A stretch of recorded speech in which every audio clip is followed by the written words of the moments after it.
The gallery buzzed with the refined murmur of wealth and culture, champagne flutes catching light from crystal chandeliers as guests circulated between marble sculptures and Renaissance paintings. I smoothed down my navy cocktail dress, conscious of the unfamiliar weight of borrowed jewelry at my throat, and tried not to feel like an imposter among Milan's elite. "Mia, over here." Marco's voice cut through the sophisticated din, his familiar grin a welcome anchor in this sea of strangers. My cousin waved from beside a Caravaggio, his tailored suit somehow making him look both entirely comfortable and delightfully irreverent in this temple of high art. I wove through the crowd toward him, grateful for a friendly face. 8 months as Enzo Lombardi's personal assistant had brought me to many such events, always hovering at the periphery, never quite part of the glittering world I now orbited. Tonight was different. Enzo had business in Rome, leaving me to represent his interests at this charity auction supporting art restoration. The responsibility sat heavy on my shoulders, but the temporary freedom felt intoxicating. "You look like you're at a funeral, not a party," Marco teased, pulling me into a quick hug. "Relax. These people don't bite. Well, most of them don't." "Easy for you to say," I muttered. "You thrive in places like this." "I'm just trying not to accidentally insult someone important or bid on something worth more than my yearly salary." Marco laughed, the sound warm and familiar. At 26, he'd already established himself as a sought-after interior designer among Milan's wealthy set, his natural charm opening doors that remained firmly closed to others. His dark eyes sparkled with mischief as he assessed me critically. "You need to own it more, cousin. You work for Enzo Lombardi. Do you have any idea how many people in this room would kill for 5 minutes of his time? You have direct access. That makes you powerful by proxy." I shook my head, uncomfortable with the implication. "I'm his assistant, Marco. I manage his calendar and handle correspondence. That's hardly powerful." "Mia, sweet, naive Mia." Marco slung an arm around my shoulders, pulling me close. "You underestimate yourself, as usual."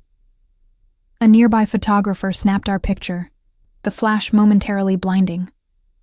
Marco grinned at the camera, perfectly at ease, while I blinked in surprise. The photographer moved on, already hunting his next shot. "That was unexpected," I said, watching him disappear into the crowd. "Social pages," Marco explained. "Every charity event has one. Your boss will probably see it in tomorrow's paper. Speaking of which, how is the mysterious Signor Lombardi? Still all brooding intensity and perfectly tailored suits?" Heat crept up my neck at the question. "He's fine, professional, busy." Marco's knowing look made me want to sink through the floor. "Uh-huh. And you're still pretending you don't feel anything when he's around?" "I don't know what you're talking about," I said too quickly. "Right. And I'm straight." Marco rolled his eyes. "Come on, Mia. I've seen the way your voice changes when you talk about him, the way you light up when he actually notices something you've done. You're falling for him." "I am not," I protested, but my voice lacked conviction. "It's completely inappropriate. He's my employer. He's 12 years older than me. And he's gorgeous, powerful, mysterious," Marco supplied helpfully. "Successful beyond measure, protective of you in ways that make me think he feels something too." I pulled away from his embrace, needing space. Enzo doesn't see me that way. To him, I'm just efficient, reliable, invisible. "If you say so," Marco's tone suggested he knew better. "But for what it's worth, invisible women don't get Cartier jewelry for their birthdays." "That was a professional gift," I said firmly, touching the delicate bracelet that had appeared on my desk 3 months ago, with a card in Enzo's precise handwriting. "For your continued excellence." I'd worn it every day since, unable to resist the foolish hope that it meant something more than employer appreciation. The auction began shortly after, and I dutifully fulfilled my role, noting which pieces garnered the most interest, and who was bidding against whom. Enzo had taught me to observe, to catalog details that might prove useful later. His business dealt in rare artifacts and antiquities, operating in the gray spaces where legitimate markets and private collectors intersected. I didn't ask too many questions about his sources or methods. Some things were safer not knowing. By the time the event wound down, my feet ached from hours in heels, and my professional smile felt painted on. Marco had left an hour earlier, air-kissing my cheeks and promising to text. I gathered my clutch and wrap, ready to escape into the cool Milan night. My phone buzzed as I stepped onto the street, a notification from Instagram. Marco had tagged me in the photo from earlier, the one with his arm around my shoulders, both of us smiling at the camera. His caption read, "Best dates are with family. Love you, cousin. Milan nights. Art for good." I smiled at the sweet sentiment and liked the post without thinking, already flagging down a taxi. The phone rang 3 seconds later. Enzo's name flashed on the screen, and my stomach did that stupid fluttering thing it always did when he called. I took a breath, composing myself before answering. "Good evening, Mr. Lombardi. Is everything all right? It's quite late." "Delete that photo." His voice was quiet, controlled, but something underneath made the hair on my arms stand up. "Now." I froze, one hand on the taxi door. "I'm sorry. What?" "The photograph on your Instagram. Delete it. Immediately."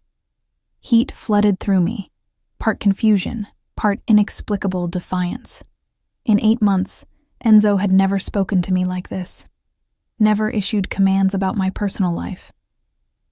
The boundary between professional and personal had always been carefully maintained, a wall we both respected. "May I ask why?" I kept my voice level, professional, even as something hot and reckless unfurled in my chest. Silence stretched between us, taut and humming with something I couldn't name. I could hear his breathing, could almost feel the tension radiating through the phone connection. "Because I'm asking you to." Each word was measured, careful, too careful. The defiance that had been building suddenly crested. Maybe it was the champagne I'd sipped throughout the evening. Maybe it was Marco's teasing about my feelings. Maybe it was 8 months of swallowing every inappropriate thought and emotion I had about my employer. "That's not a reason, Mr. Lombardi." My voice came out steadier than I felt. "That's an order. If you want me to delete it, you'll need to give me a good reason. A real one." The silence that followed was different. Charged. Dangerous. "Mia," he started, then stopped. I heard something rustle, as if he'd moved suddenly. "Who is he?" "Who is who?" "The man in the photograph, with his arm around you." Understanding dawned, swift and startling. "You're calling about Marco?" "I'm calling about the photograph," Enzo corrected, but there was no mistaking the edge in his voice now. "The one where you're pressed against another man, smiling at him like—" He cut himself off abruptly. My heart hammered against my ribs. "Like what?" "Delete it, Mia." Firmer now, that careful control reasserting itself. "Please." The please undid something in me. Enzo Lombardi did not say please. He stated facts, gave instructions, made observations. Politeness was built into his phrasing, but actual pleading? Never. "Give me one good reason," I said again, softer this time. "One real reason why what I post on my personal social media matters to you." The silence stretched so long I thought he might have hung up, then barely above a whisper, "Because it does." The line went dead. I stood on the curb, phone still pressed to my ear, mind reeling. The taxi driver cleared his throat impatiently, and I waved him on, suddenly needing to walk, to process what had just happened. Enzo had seen the photo. Enzo had called immediately. Enzo had asked, no, demanded, that I remove it. And when I'd pushed back, when I'd refused to simply comply, He'd revealed something I'd spent 8 months telling myself I was imagining. He cared. Not as an employer monitoring his employees' social media presence, but as something else. Something that made him call in the middle of the night from Rome. Something that put that dangerous edge in his usually unflappable voice. I pulled up the photo again, studying it with new eyes. Marco and I looked comfortable together, familial affection obvious in our easy poses. To someone who didn't know us, didn't know Marco was gay, didn't know we were cousins, it might look like something else. Might look like I was dating someone. Might look like I belonged to someone else. My finger hovered over the delete button. I lowered the phone without deleting anything. If Enzo wanted the photo gone, he could tell me why. He could admit that the boundaries we'd so carefully maintained were already blurred beyond recognition. He could stop pretending that this was merely professional interest. I walked back to my apartment, mind churning with possibilities and implications. Sleep eluded me that night, and every time I checked my phone, the photo remained, slowly accumulating likes and comments. None from Enzo's account, of course. He didn't do social media. But I knew he was watching. The next morning, I arrived at the office early, as always. The top floor of the converted Renaissance palazzo served as Enzo's headquarters, all exposed brick and modern glass, ancient and contemporary merged seamlessly. Usually the space felt like sanctuary. Today it felt like a trap. Enzo was already there, which surprised me. He wasn't due back from Rome until afternoon. He stood by the floor-to-ceiling windows overlooking the Duomo, his back to me, hands in the pockets of his perfectly tailored charcoal trousers. Even from behind, everything about him spoke of controlled power, of coiled strength held in check. "Good morning, Mr. Lombardi." I set my bag down at my desk, proud of how steady my voice sounded. "I wasn't expecting you until later. My business concluded early." He turned, and I fought not to react to the sight of him. At 34, Enzo Lombardi was devastating in ways that made my job both easier and infinitely more difficult. Dark hair swept back from a face all angles and intensity, olive skin, and gray eyes that seemed to see straight through me. This morning, those eyes were carefully blank, his expression giving nothing away. "The auction went well," I said, falling back on professional ground. "I have the full report ready for your review." "Good." He moved toward his office, then paused. "The photograph is still posted." "Yes." I met his gaze directly. "It is." Something flickered across his face, too quick to identify. "I see." He disappeared into his private office, closing the door with a soft click that somehow felt louder than a slam. The rest of the day proceeded with excruciating normalcy. Enzo conducted meetings, reviewed documents, made calls. I managed his schedule, handled correspondence, coordinated with clients and contacts across Europe and beyond. We maintained perfect professional distance, speaking only when necessary, never once acknowledging the phone call from the night before. It was torture. By evening, my nerves were frayed. I'd caught him watching me 3 separate times, but each time his gaze had been inscrutable, giving nothing away. The man who'd called me in the middle of the night, voice rough with something that wasn't quite anger, had disappeared behind the cool professional facade I'd come to know so well. "I'm leaving for the day unless you need anything else," I said at 7, gathering my things. Enzo looked up from his desk, where he'd been reviewing photographs of an illuminated manuscript. Mia. The use of my first name made me pause. At the office, it was always Miss Reyes, or nothing at all. "Yes?" He seemed to war with himself, jaw tightening in that way I'd learned meant he was processing something difficult. Finally, "About last night. My call was inappropriate. I apologize." Disappointment and frustration warred in my chest. "You don't need to apologize for calling me." "I do when I overstep professional boundaries." His voice was carefully neutral. "Your personal life is your own. I had no right to comment on it. And if I didn't mind," the words escaped before I could stop them. If I didn't mind you commenting on my personal life? Enzo's hand stilled on the manuscript. Mia? The man in the photo is my cousin Marco, I said, the words tumbling out in a rush. He's gay. We've been best friends since childhood. That photo was completely innocent. I watched the information land, watched him process it. His expression remained neutral, but his knuckles whitened where they gripped the edge of his desk. I see. 2 words, carefully measured. Do you?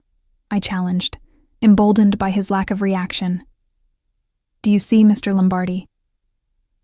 His eyes met mine, and for just a moment, the mask slipped. What I saw there stole my breath, heat and hunger, and something that looked almost like pain. Then it was gone, shuttered behind professional courtesy. Thank you for clarifying, he said formally. Have a good evening, Miss Reyes. Dismissed. Just like that. I left without another word, frustration and confusion churning in my stomach. What did he want from me? What did I want from him?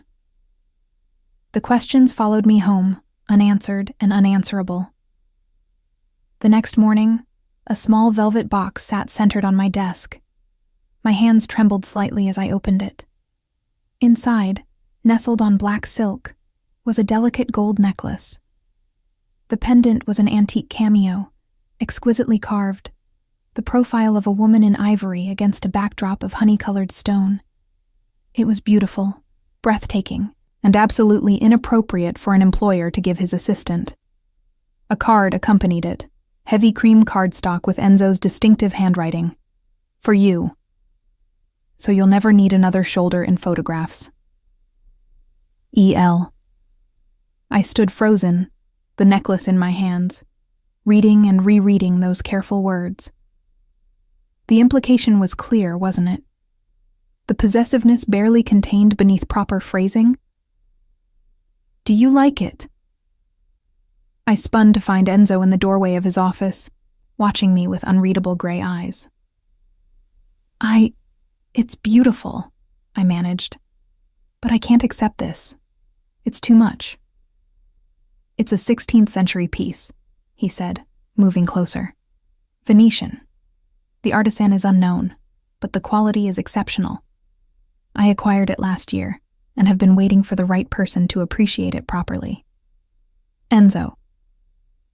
I rarely used his first name, and his eyes darkened at the sound. This isn't appropriate. You're my employer. I'm aware.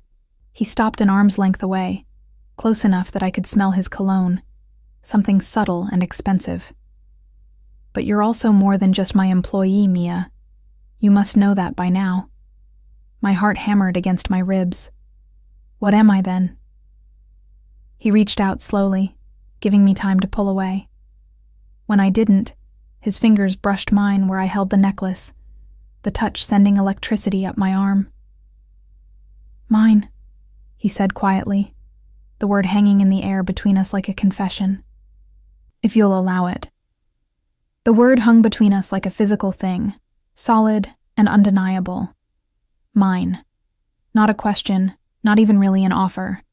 A statement of fact delivered in Enzo's quiet, controlled voice that somehow made it sound both inevitable and terrifying. Yours, I repeated, testing the word on my tongue. My fingers trembled where they touched his, the velvet box pressing into my palm. What does that mean exactly?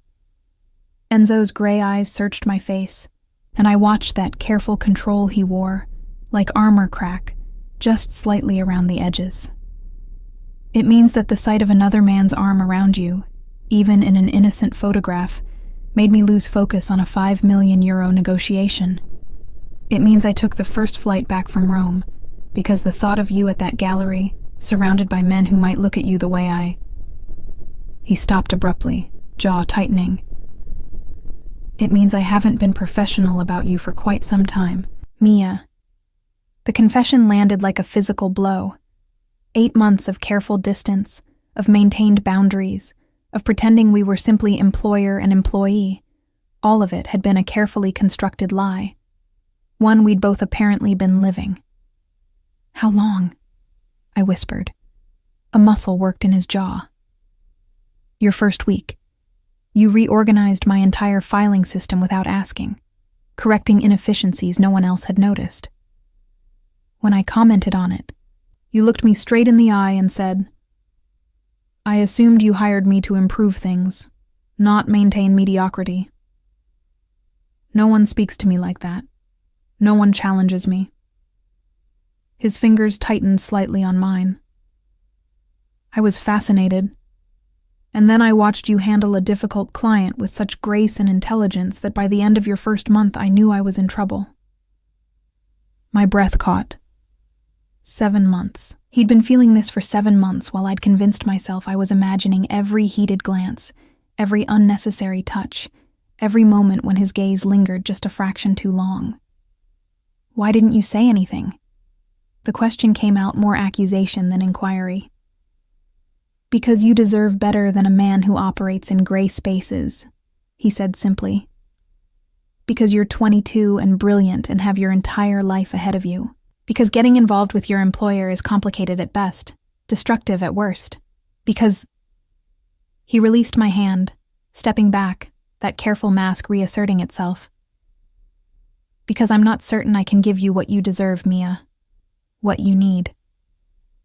The withdrawal stung more than I expected. I set the jewelry box down on my desk with deliberate care, my mind racing. This was the moment, I realized. The moment where we either acknowledged what had been building between us for months or retreated behind professional boundaries that would never quite fit the same way again. You don't get to decide what I deserve, I said, surprised by the steadiness in my voice. Or what I need. That's my choice, not yours. Enzo's eyes flashed with something hot and hungry before he controlled it. You should think carefully before making that choice. My world isn't clean, Mia. The business I conduct, the people I deal with. There are reasons I maintain distance. Reasons I keep my personal life completely separate. I know what you do, I said quietly. I've known for months. The antiquities you acquire don't always come through official channels. Some of your clients operate in spaces that make legitimate dealers nervous. You negotiate in ways that don't require contracts or lawyers. I met his gaze directly. I'm not naive, Enzo. I see you. All of you. And I'm still here. Something shifted in his expression. Surprise, maybe, or relief. Most people look away, prefer not to examine too closely. I'm not most people. No, he agreed softly. You're not. The phone on my desk rang, shattering the moment. I answered automatically, falling into professional mode even as my heart raced. A client from Tokyo needed to reschedule a viewing. I handled it efficiently, aware of Enzo watching me the entire time, his expression unreadable. When I hung up, the air between us felt different. Charged still, but with a new understanding threading through the tension. I need you to understand something, Enzo said after a moment. If we cross this line, there's no going back to what we were. The dynamic changes. Everything changes. Maybe it needs to change, I countered. Maybe pretending there's nothing between us is more dangerous than acknowledging it. He studied me for a long moment, and I forced myself to hold his gaze, to not look away from the intensity I found there. Finally, he moved to his office door, pausing in the threshold. Wear the necklace tomorrow, he said, not quite a command, but close. I want to see it on you. Then he was gone, leaving me alone with the velvet box and a heart that wouldn't stop racing. That night, I tried on the necklace 3 times. The antique cameo settled perfectly in the hollow of my throat, the gold chain delicate against my skin. It was beautiful and intimate and felt like a claim. When I finally took it off to sleep, I dreamed of gray eyes and dangerous promises. The next morning, I wore it. Enzo's reaction was subtle but unmistakable. A slight pause when I walked in, his gaze dropping to my throat, something fierce and satisfied flashing across his face before he controlled it. Good morning, Miss Reyes. Good morning, Mr. Lombardi. The formality felt absurd now, a remnant of boundaries we'd already crossed, but neither of us suggested changing it. Not yet. The day proceeded normally until mid-afternoon, when Enzo emerged from a conference call looking distinctly displeased. "We need to attend an event tonight," he said without preamble. "The Santoro Foundation Gala. It's important we make an appearance." I pulled up his calendar. "That's not in your schedule." "Last-minute invitation. Hiroshi Sato will be there." The way he said the name carried weight. He's been attempting to acquire the same Byzantine manuscript I'm negotiating for. His presence at an event I'm known to support suggests he wants to make contact. I recognized the name, a Tokyo-based collector with a reputation for aggressive acquisition tactics. "Do you want me to prepare briefing materials?" "I want you to accompany me." The statement was delivered calmly, but I caught the undertone. As my guest, not my assistant. My pulse kicked up. "Enzo." "It's strategic," he continued, his expression revealing nothing. "Sato is known for bringing companions to business functions. He uses social settings to assess competitors. If I attend alone, it signals weakness. If I bring someone..." He trailed off meaningfully. "It signals that you're not vulnerable to his particular brand of manipulation," I finished, understanding. "He apparently likes to use attractive women to distract business rivals during negotiations." Something dangerous flashed in Enzo's eyes. "You've been reading the research files." "I read everything you give me access to." I kept my voice level despite my racing heart. "So, this is purely tactical? You need arm candy to maintain negotiating position? That's not..." He stopped, then started again, carefully. "You would be doing me a significant professional favor, and it would give us an opportunity to navigate this new dynamic between us in a controlled environment. A controlled environment where you can keep an eye on me," I observed, remembering his reaction to the photograph with Marco. "Where no other men can put their arms around me for pictures." His jaw tightened. "I didn't say that." "You didn't have to." I should have been annoyed by the possessiveness, by the implication of ownership. Instead, I felt something warm and reckless unfurl in my chest. "What should I wear to this controlled environment?" "Something that makes it very clear you're with me." The words came out rougher than he'd probably intended. He cleared his throat. "Something formal. I'll send a car at 7. "You could just pick me up yourself," I suggested, testing the boundaries of this new territory we'd entered.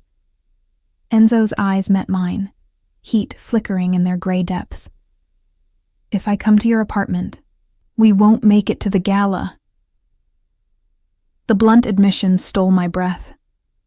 He turned and walked back into his office before I could respond, leaving me flushed and flustered at my desk.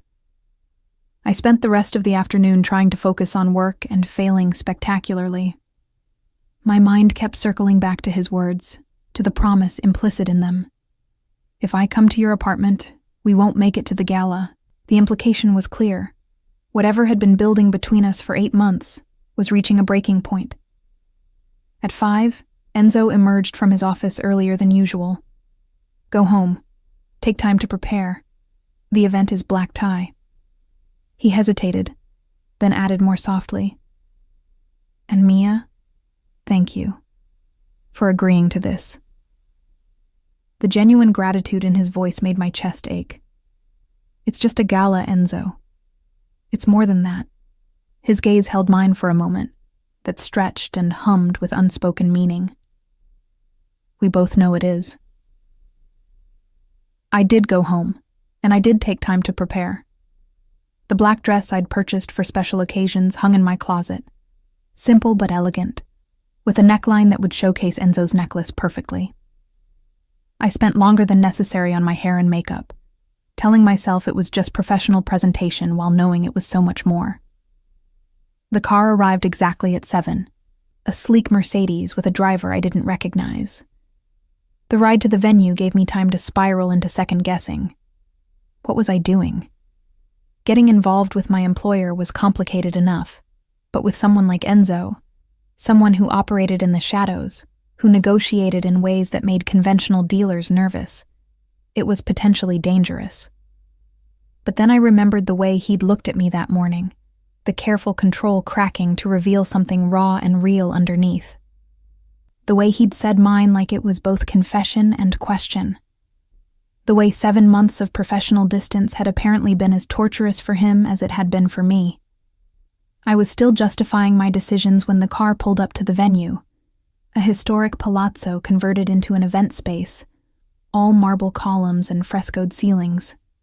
Guests in evening wear climbed the grand staircase, and I suddenly felt very young and very out of my depth. Then I saw Enzo. He stood at the top of the stairs, hands in his pockets, perfectly at ease in a black tuxedo that looked like it had been created specifically for him. His dark hair was swept back, emphasizing the strong lines of his face, and when his eyes found me climbing toward him, everything else fell away. He descended 2 steps, offering his hand. I took it, and the contact sent electricity racing up my arm. "You look beautiful," he said quietly, his gaze dropping to the necklace at my throat. Something possessive and satisfied flickered across his face. "Perfect." "You clean up fairly well yourself," I managed, trying for levity despite my racing pulse. His mouth curved in a rare smile. "Shall we?" He offered his arm, and I took it, hyper-aware of the solid warmth of him beside me, the subtle scent of his cologne, the way his hand covered mine where it rested in the crook of his elbow. We entered together, and I felt eyes turn toward us, assessing, curious, calculating. Enzo moved through the crowd with easy confidence, nodding to acquaintances, introducing me simply as Miss Reyes, my associate.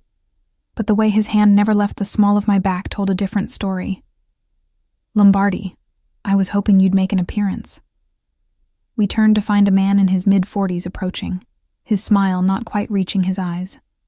He was handsome in a calculated way, everything about him precisely curated from his custom suit to his artfully styled hair. "Sato," Enzo acknowledged with a slight nod. "I heard you'd be attending tonight. Couldn't miss an opportunity to support such a worthy cause." Hiroshi Sato's gaze slid to me, assessing in a way that made me want to step closer to Enzo. "And who is this lovely creature?" "Mia Reyes," I said before Enzo could respond, extending my hand. "I work with Mr. Lombardi." Sato took my hand, holding it just a fraction longer than necessary. "Fortunate man to have such beautiful assistants. Tell me, Miss Reyes, are you interested in antiquities, or is your interest purely professional?" The innuendo was subtle but unmistakable. I felt Enzo tense beside me, his hand tightening almost imperceptibly on my back. "I find the intersection of history and commerce fascinating," I replied smoothly, extracting my hand. "Particularly the ethical considerations involved in private acquisition of cultural artifacts." Sato's smile sharpened. "Ethical considerations? How refreshing." His gaze shifted to Enzo. "We should discuss the Byzantine manuscript. I understand you're pursuing the same piece." "This isn't the venue for business negotiations," Enzo said calmly, but I heard the steel underneath. "Of course not. Though I'd hate for our competing interests to create complications. Perhaps we could find a mutually beneficial arrangement. I'm hosting a private viewing next week in Tokyo. You should attend. Both of you." His smile widened. "I'd be very interested in hearing Miss Reyes's thoughts on ethical acquisition." The challenge was clear. He was testing boundaries, seeing how far he could push before Enzo reacted. "We'll consider it," Enzo said with careful neutrality. "If you'll excuse us, I see someone I need to speak with." He guided me away with a hand at my back that felt more possessive than necessary. When we were out of earshot, I felt the tension radiating from him. "That was illuminating," I murmured. He's attempting to unsettle me by focusing attention on you." Enzo's voice was quiet, controlled, but I heard the edge beneath. "It's a tactic he uses. Find a weakness, exploit it." "And I'm your weakness?" The realization should have worried me. Instead, it sent a thrill through my chest. Enzo stopped, turning to face me fully. We were partially shielded by a marble column, the noise of the party a distant hum. His hand came up to touch the necklace at my throat, fingers brushing my skin. "You're becoming one," he admitted quietly. "Which is why this us is complicated. People like Sato, they notice everything, they use everything, and if they realize that you matter to me..." He trailed off, but the implication was clear. "Then I become a target," I finished. "A way to get to you." "Yes." His thumb traced the line of my collarbone, the touch sending shivers down my spine. "Which is why I should end this before it truly begins. Why I should maintain distance. Why I should..." "But you won't." I looked up at him, seeing the conflict written across his face. "Will you?" His jaw tightened, that careful control warring with something raw. "I should. But no. I won't." The admission hung between us, heavy with implication. Around us, the gala continued. Laughter and music and the clink of champagne glasses. But in our small bubble of space, the world had narrowed to just us, to this moment of truth. "Then we deal with the complications together," I said simply. "As they come." Enzo's expression softened almost imperceptibly. "You have no idea what you're agreeing to. So explain it to me. Show me." I touched his chest, feeling his heartbeat strong and steady beneath expensive fabric. "Whatever this is between us, let's stop pretending it doesn't exist." For a moment, I thought he might pull away, might retreat behind those careful walls of professional distance. Then his hand covered mine, pressing it more firmly against his chest. "After tonight," he said quietly. "After we've navigated this particular minefield, we'll talk, really talk, about what this means, what it could become, what I can and cannot offer you." His gray eyes held mine, intense and serious. "But understand, Mia, once we cross this line completely, I won't be able to let you go. It's not in my nature to release what's mine." The possessiveness should have alarmed me. Instead, it felt like coming home. "Then don't," I whispered. Something fierce and hungry flashed in his eyes. Then the mask slid back into place as another couple wandered past, and we were once again just employer and employee attending a charity function. But everything had changed, and there was no going back. The weeks following the gala settled into a new rhythm that felt both natural and impossibly strange. Enzo and I hadn't crossed any final lines, not yet, but the pretense of pure professionalism had dissolved entirely. He touched me more freely now, a hand at my back when we reviewed documents together, fingers brushing mine when passing files, his body angling toward me in meetings as if drawn by magnetic force. The necklace had become my daily uniform, and I caught him looking at it, at me, with an expression that made heat pool low in my stomach.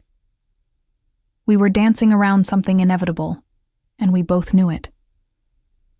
"Coffee," Enzo said one morning, setting a cup on my desk without looking up from the document he was reading. "2 sugars, light cream, exactly how you take it." I blinked at the offering. In 8 months, he'd never made me coffee. That was my job, anticipating his needs, not the reverse. "You remembered how I take my coffee?" "I remember everything about you." He said it absently, still focused on whatever he was reading, as if the admission wasn't earth-shaking. "The way you tap your pen 3 times before making notes, how you organize files by color and urgency, that you prefer morning meetings because you're sharper before noon. that you bite your lower lip when you're thinking through a problem. I stared at him, the coffee forgotten. Enzo, the Castellani estate appointment is confirmed for Thursday, he continued, finally looking up. Whatever he saw in my face made him pause. What? You remember everything about me, I repeated softly. His expression shifted, becoming almost vulnerable. Is that surprising?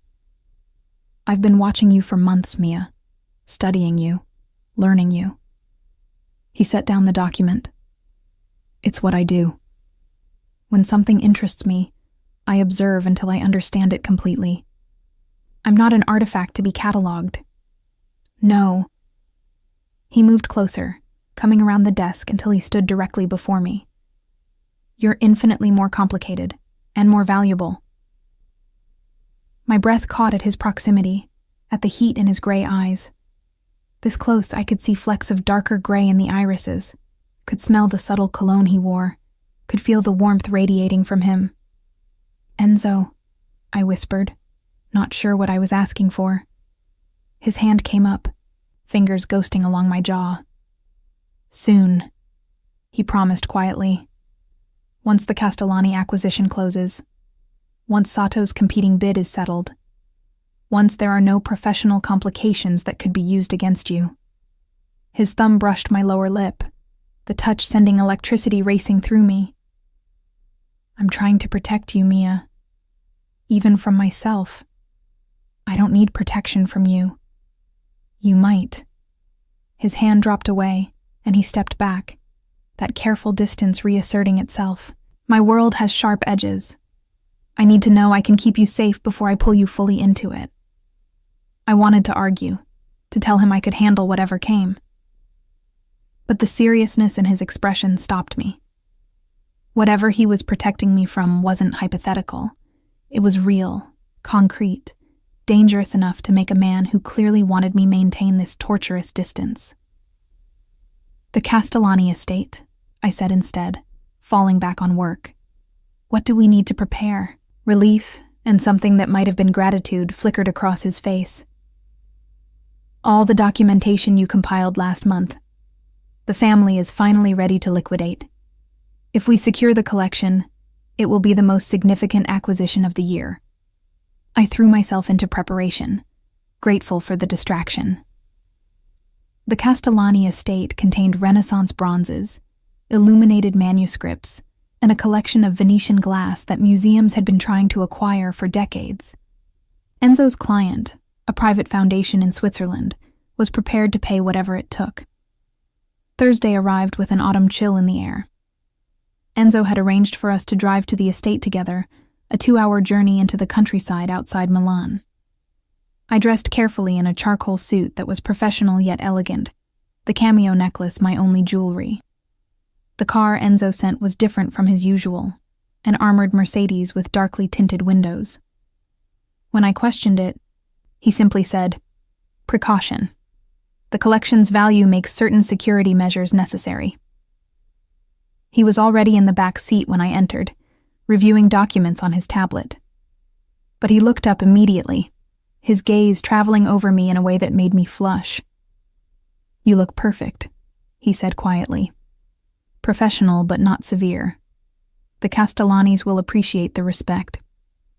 The drive passed in comfortable silence, broken occasionally by discussions of strategy and valuation.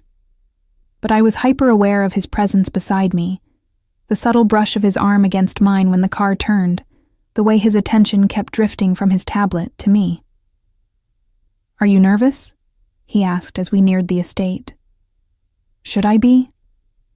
"No. You're excellent at this." He reached over, taking my hand. The gesture was so unexpected, so intimate, that I froze. "But it's a significant negotiation, your first time being directly involved in an acquisition of this magnitude. You're bringing me as more than just an assistant. It wasn't a question. I'm bringing you as my partner." His fingers tightened on mine. "In every sense that matters professionally. The Castellanis will negotiate with both of us. What you observe, what you notice, it matters." I trust your judgment, Mia. The simple declaration undid something in my chest. Trust from Enzo Lombardi wasn't given lightly. I'd earned it, I realized. Months of proving myself, of demonstrating that I could navigate his world with intelligence and discretion. I won't let you down, I promised. His smile was small but genuine. You never have. The Castellani estate was a sprawling villa built in the 16th century, all stone walls and formal gardens slowly surrendering to autumn. An elderly man in a butler's uniform greeted us at the entrance, leading us through halls lined with portraits of ancestors to a library where the current count waited. Count Castellani was in his 70s, elegant in the way only old European nobility could be, with white hair and sharp eyes that assessed us carefully. Beside him sat a younger man, his grandson perhaps, whose expression was less welcoming. Signor Lombardi, the Count greeted in Italian, rising to shake Enzo's hand. And you must be Miss Reyes, my grandson, Alessandro. I shook hands with both men, noting Alessandro's calculating gaze, the way he studied Enzo with something that looked like distrust. The negotiation began cordially enough. Enzo outlined his client's interest, the Foundation's commitment to preservation and scholarship. I took notes, observing the room's contents, the way Alessandro's expression tightened when certain pieces were mentioned. The Venetian glass collection. Alessandro interrupted during Enzo's presentation. We've received another offer, one that values the pieces significantly higher than your proposal. Enzo's expression didn't change. May I ask who made this offer? Hiroshi Sato. Alessandro smiled thinly. Perhaps you know him. Ice trickled down my spine. Sato had been silent since the gala, but apparently he'd been working behind the scenes, attempting to outmaneuver Enzo by going directly to the cellars. I'm familiar with Signor Sato's methods, Enzo said calmly. His valuations are often optimistic, designed to secure initial agreements that later require significant renegotiation once provenance issues emerge. Are you suggesting provenance problems with our collection? Alessandro's voice hardened. I'm suggesting that Signor Sato's due diligence is sometimes less thorough than it should be. Problems emerge. Acquisitions fall through. Sellers are left in difficult positions. Enzo's tone remained perfectly professional, but I heard the steel underneath. My client's offer is comprehensive and final. No renegotiation. No complications. Count Castellani studied Enzo thoughtfully. You have a reputation for reliability, Signor Lombardi, but Alessandro raises valid concerns. If another buyer is willing to pay more.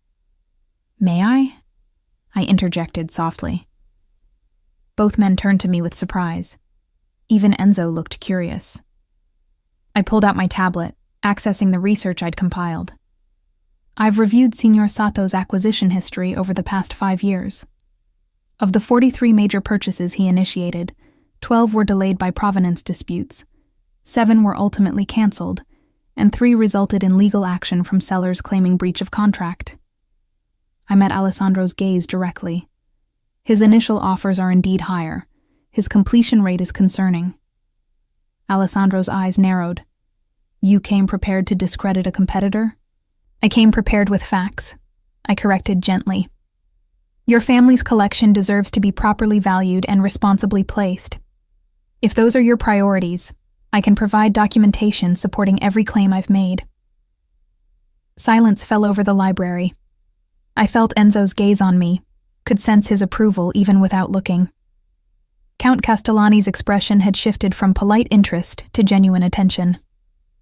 I would like to see this documentation, the Count said finally. The next 2 hours were intense.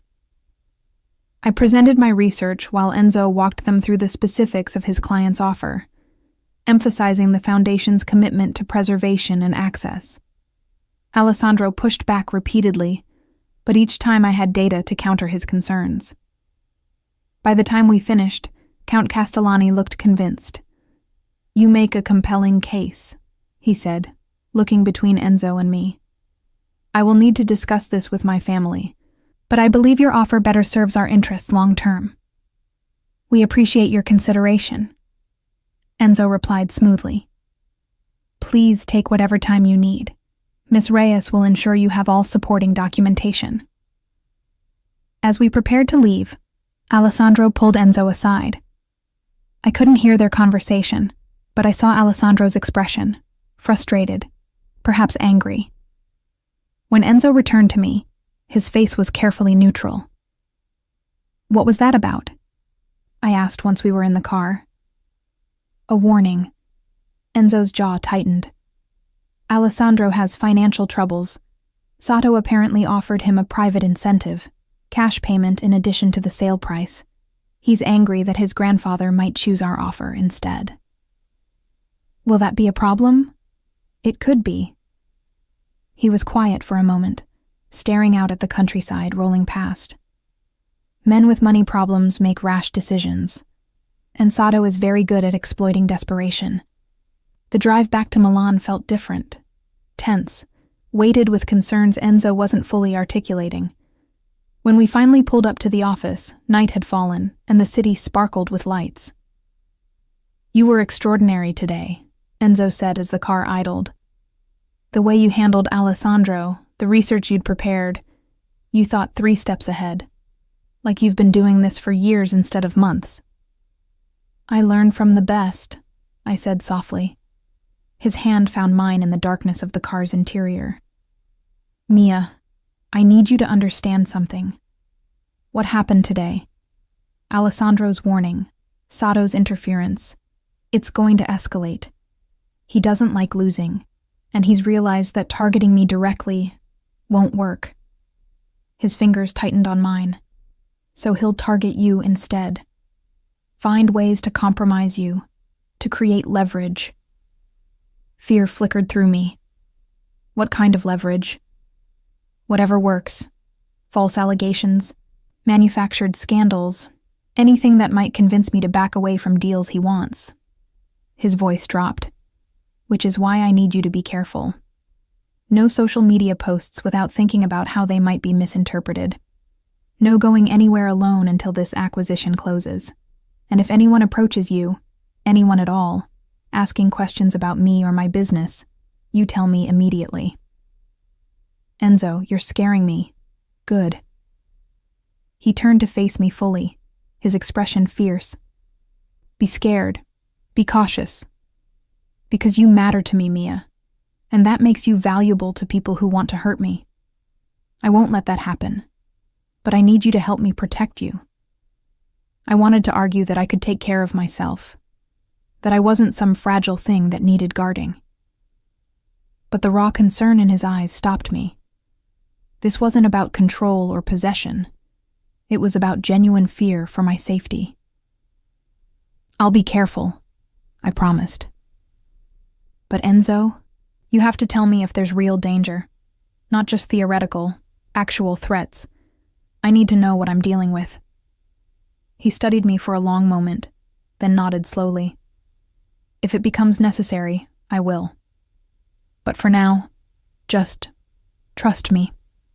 Let me handle Sato and whatever moves he makes next. We separated in the parking garage, Enzo heading to his penthouse apartment, me to my modest flat across the city.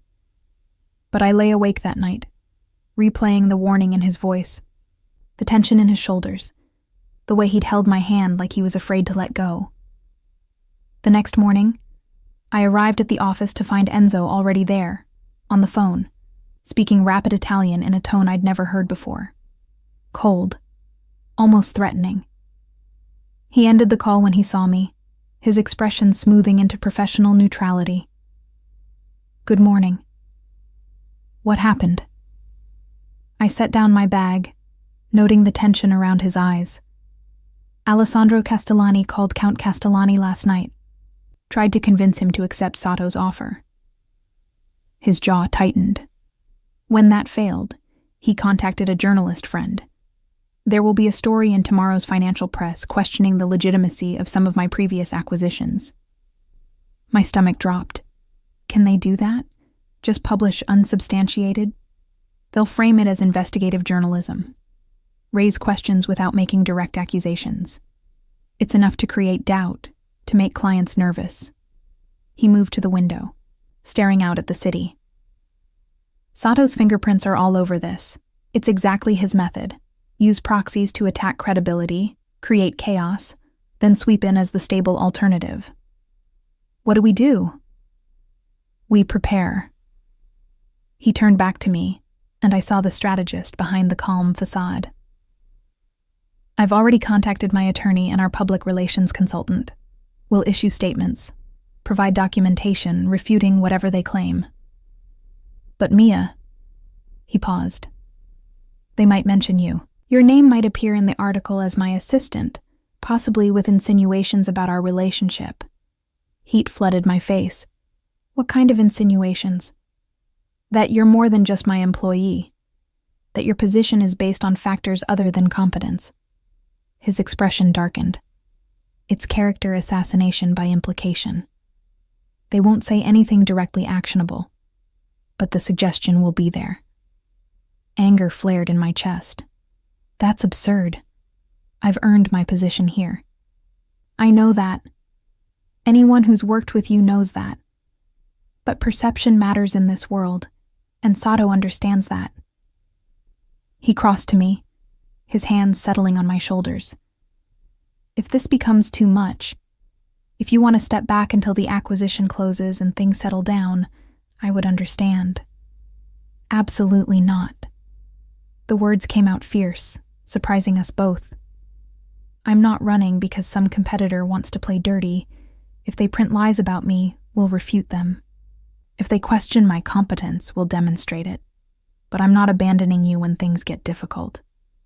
Something flashed in Enzo's eyes. Pride, maybe, or relief. You're certain? Completely. I covered his hands with mine where they rested on my shoulders. We handle this together. Like partners. His smile was small but genuine.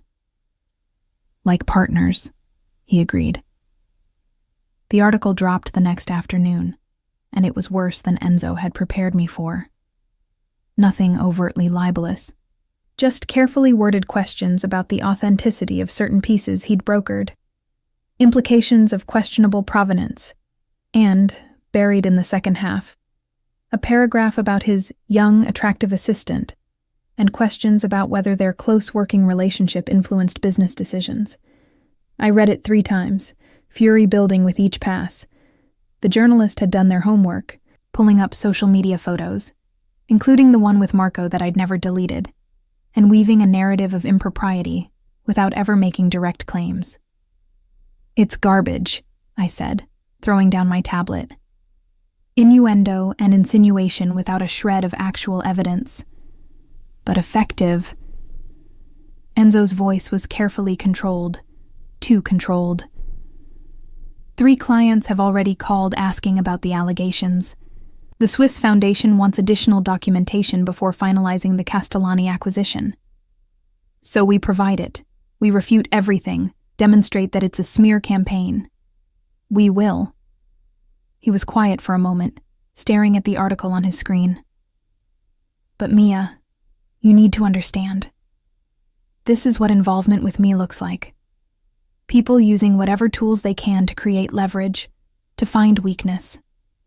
If we continue down this path, if we let what's between us become more than professional, it will happen again. And possibly worse. I moved to stand before his desk, forcing him to look at me. Are you trying to push me away? I'm trying to give you an exit. His gray eyes met mine, and I saw the conflict there, desire warring with protective instinct. Before this goes any further, before you're in so deep that leaving would cost too much. I'm already in deep. The admission hung between us. Have been for months. This article doesn't change that. It should. But he said it without conviction. Well, it doesn't. I straightened, decision crystallizing. So here's what we're going to do. We're going to release a statement refuting the acquisition questions with documentation. We're going to have your attorney send a letter to the publication noting the unsubstantiated nature of the personal implications. And then we're going to close the Castellani deal and show Hiroshi Sato that his tactics don't work. Enzo stared at me for a long moment. Then, slowly, a real smile spread across his face. When did you become so fierce? I learned from watching you. I returned the smile, feeling something settle into place between us. Besides, I'm protecting what's mine too. His expression shifted at that, heat replacing concern. Yours? Well, you claimed me first. Seems only fair. The laugh that escaped him was genuine, surprised. Fair, he repeated, standing and moving around the desk. I'm not sure anything about this is fair, Mia. Not to you. Let me worry about what's fair to me. I tilted my head back to meet his gaze as he stopped before me. Right now, I'm more concerned with making sure Sato doesn't win. He won't. The certainty in Enzo's voice was absolute. Because we have something he doesn't. What's that? His hand came up, cupping my face. The truth, and each other. Then he kissed me. It wasn't gentle or tentative. It was claiming, possessive, 8 months of restraint finally breaking. His mouth was hot and demanding against mine, his hand sliding into my hair, tilting my head to deepen the kiss. I melted into him, my hands fisting in his shirt, every nerve ending lighting up with sensation. When we finally broke apart, both breathing hard, his forehead rested against mine. No more distance, he murmured. No more pretending. I won't keep doing this dance, Mia. You're mine, and I'm yours. Whatever comes, we face it together. Together, I agreed, the word a vow. Outside, the sun set over Milan, painting the sky in shades of amber and gold. Inside Enzo's office, we stood wrapped in each other, finally acknowledging what had been building between us from the very beginning. The complications weren't over. Sato would make more moves. There would be more articles, more attempts to create leverage. But we would face them as what we'd always been destined to become, partners in every sense that mattered. And somehow, that made everything feel possible. The kiss changed everything and nothing. We were still professional at the office, mostly, but the careful distance had evaporated entirely. Enzo touched me freely now, his hand at my back when we reviewed contracts, fingers brushing mine when passing documents, his body gravitating toward me in meetings like a compass finding north. The difference was that now I touched back, a hand on his arm when making a point. My shoulder pressed against his when we worked side by side. Small intimacies that felt monumental after months of restraint. You're smiling at your coffee, Enzo observed one morning, his own mouth quirking. Should I be concerned about the competition? Just happy, I admitted, meeting his gaze over the rim of my cup. 3 weeks had passed since the article, since our kiss, since we'd finally stopped pretending. 3 weeks of navigating this new territory between us, still professional, but with undercurrents of something deeper, more permanent. His expression softened. Good. You should be happy. He glanced toward his office door, then back to me, something heated flickering in his gray eyes. We're having dinner tonight. My apartment. I'll cook. You cook? I'm full of surprises, Mia. He moved closer, close enough that I could smell his cologne, feel the warmth radiating from him. 7 o'clock. Don't be late. Then he was gone, leaving me flushed and anticipating at my desk. The day proceeded with unusual normalcy. No crisis calls, no competing bids, no attempted sabotage from Sato. The Castellani acquisition was proceeding smoothly. Count Castellani had accepted our offer despite his grandson's objections. The article's impact had been minimal once we'd released comprehensive documentation. Enzo's reputation had weathered the attack intact. Almost too quiet, I thought as I organized files that afternoon. In my months working for Enzo, I'd learned that silence from competitors usually meant something was brewing beneath the surface. My phone buzzed with an email notification. Unknown sender, no subject line. I almost deleted it as spam, but something made me open it instead. The screen filled with photographs, images of me, leaving my apartment, at a cafe with Marco, shopping for groceries. All recent, all taken without my knowledge. Below them, a single line of text. Interesting company you keep, Miss Reyes. Especially for someone so close to Lombardi. My blood ran cold. I clicked through the images, my hands trembling. Someone had been following me, watching me, documenting my movements. The violation sent nausea rolling through my stomach. Mia? Enzo emerged from his office, took one look at my face, and was beside me in 3 strides. What happened? Wordlessly, I showed him the email. Watched his expression shift from concern to something cold and dangerous. How long? His voice was eerily calm. The photos? They're from the past week, but this is the first message. He took my phone, studying the images with professional detachment that somehow made his fury more evident. Sato. He's attempting to create leverage, make you feel unsafe, hope you'll pressure me to back away from the Castellani deal. It's working, I admitted, hating the tremor in my voice. I feel violated, watched. Enzo's jaw tightened. He set down my phone and pulled me against him, his arms wrapping around me with fierce protectiveness. I'm sorry. I should have anticipated this, should have ensured your security sooner. How could you have known? Because I know how men like Sato operate. His voice was rough against my hair. And because you matter to me, which makes you a target. I was careless with your safety. I pulled back enough to look at him. This isn't your fault. It is. The conviction in his voice was absolute. But I'm going to fix it.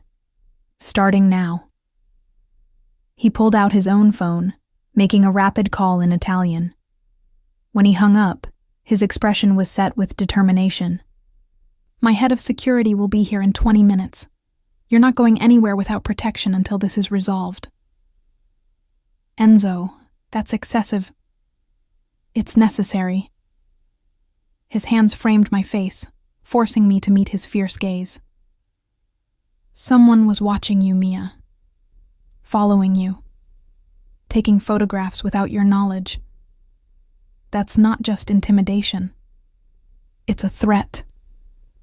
And I will not take chances with your safety. Not ever. The absolute certainty in his voice, the protective fury emanating from him, it should have felt suffocating. Instead, it felt like safety, like someone finally standing between me and danger. Okay, I whispered. Whatever you think is best. Relief flashed across his face. Thank you for trusting me. Giulio, Enzo's head of security, arrived exactly 20 minutes later, a compact man in his 50s with alert eyes and an economy of movement that suggested military background. He reviewed the email, asked pointed questions about my routine, and made notes on his phone. Standard intimidation protocol, he assessed. The photography is professional quality but not military-grade surveillance. Whoever Sato hired is competent but not exceptional. We can handle this. I want someone on her around the clock, Enzo said. Marco for days, Sophia for nights. They're both cleared for close protection work. Already arranged, Giulio confirmed. Miss Reyes, I'll need your schedule. Preferred routes. Regular locations. The more information I have, the better I can ensure your safety. I provided what he needed, still slightly dazed by how quickly Enzo had mobilized resources. Within an hour, I had 2 additional people in my life. Marco, not my cousin, a different Marco which would be confusing, and Sophia, both professional and unobtrusive, but clearly competent. "This is surreal," I murmured to Enzo once Giulio had left to coordinate details. "This is necessary." He pulled me back into his office, closing the door for privacy. "Mia, I need you to understand something. Sato sending those photographs? That's not the end of his play. It's the beginning. He's testing boundaries, seeing how far he can push before I react." "And how will you react?"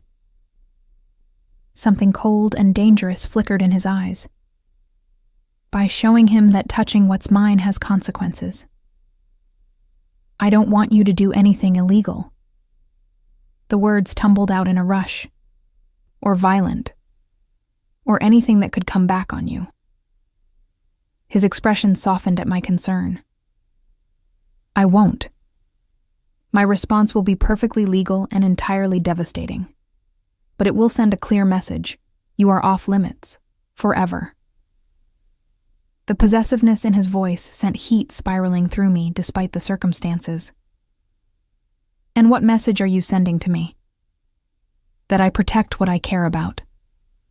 He stepped closer, his hands settling on my waist. "That I will move heaven and earth to keep you safe.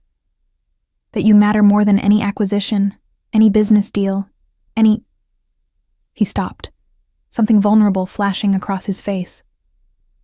"Than anything, Mia. You matter more than anything." The declaration stole my breath. "Enzo, I love you." The words were quiet, certain, absolute. "I've been falling in love with you since you reorganized my filing system and told me mediocrity was unacceptable. And I know it's complicated. I know the timing is terrible with everything happening, but I need you to know, before this goes any further, I love you." Tears pricked my eyes. "I love you too. I think I have for months, but I was afraid to admit it. Afraid it was one-sided, afraid of ruining what we had professionally." He kissed me, swallowing the rest of my words. This kiss was different from the first, less desperate, more certain, a claiming and a promise, and a homecoming all at once. "Dinner at my apartment," he murmured against my mouth.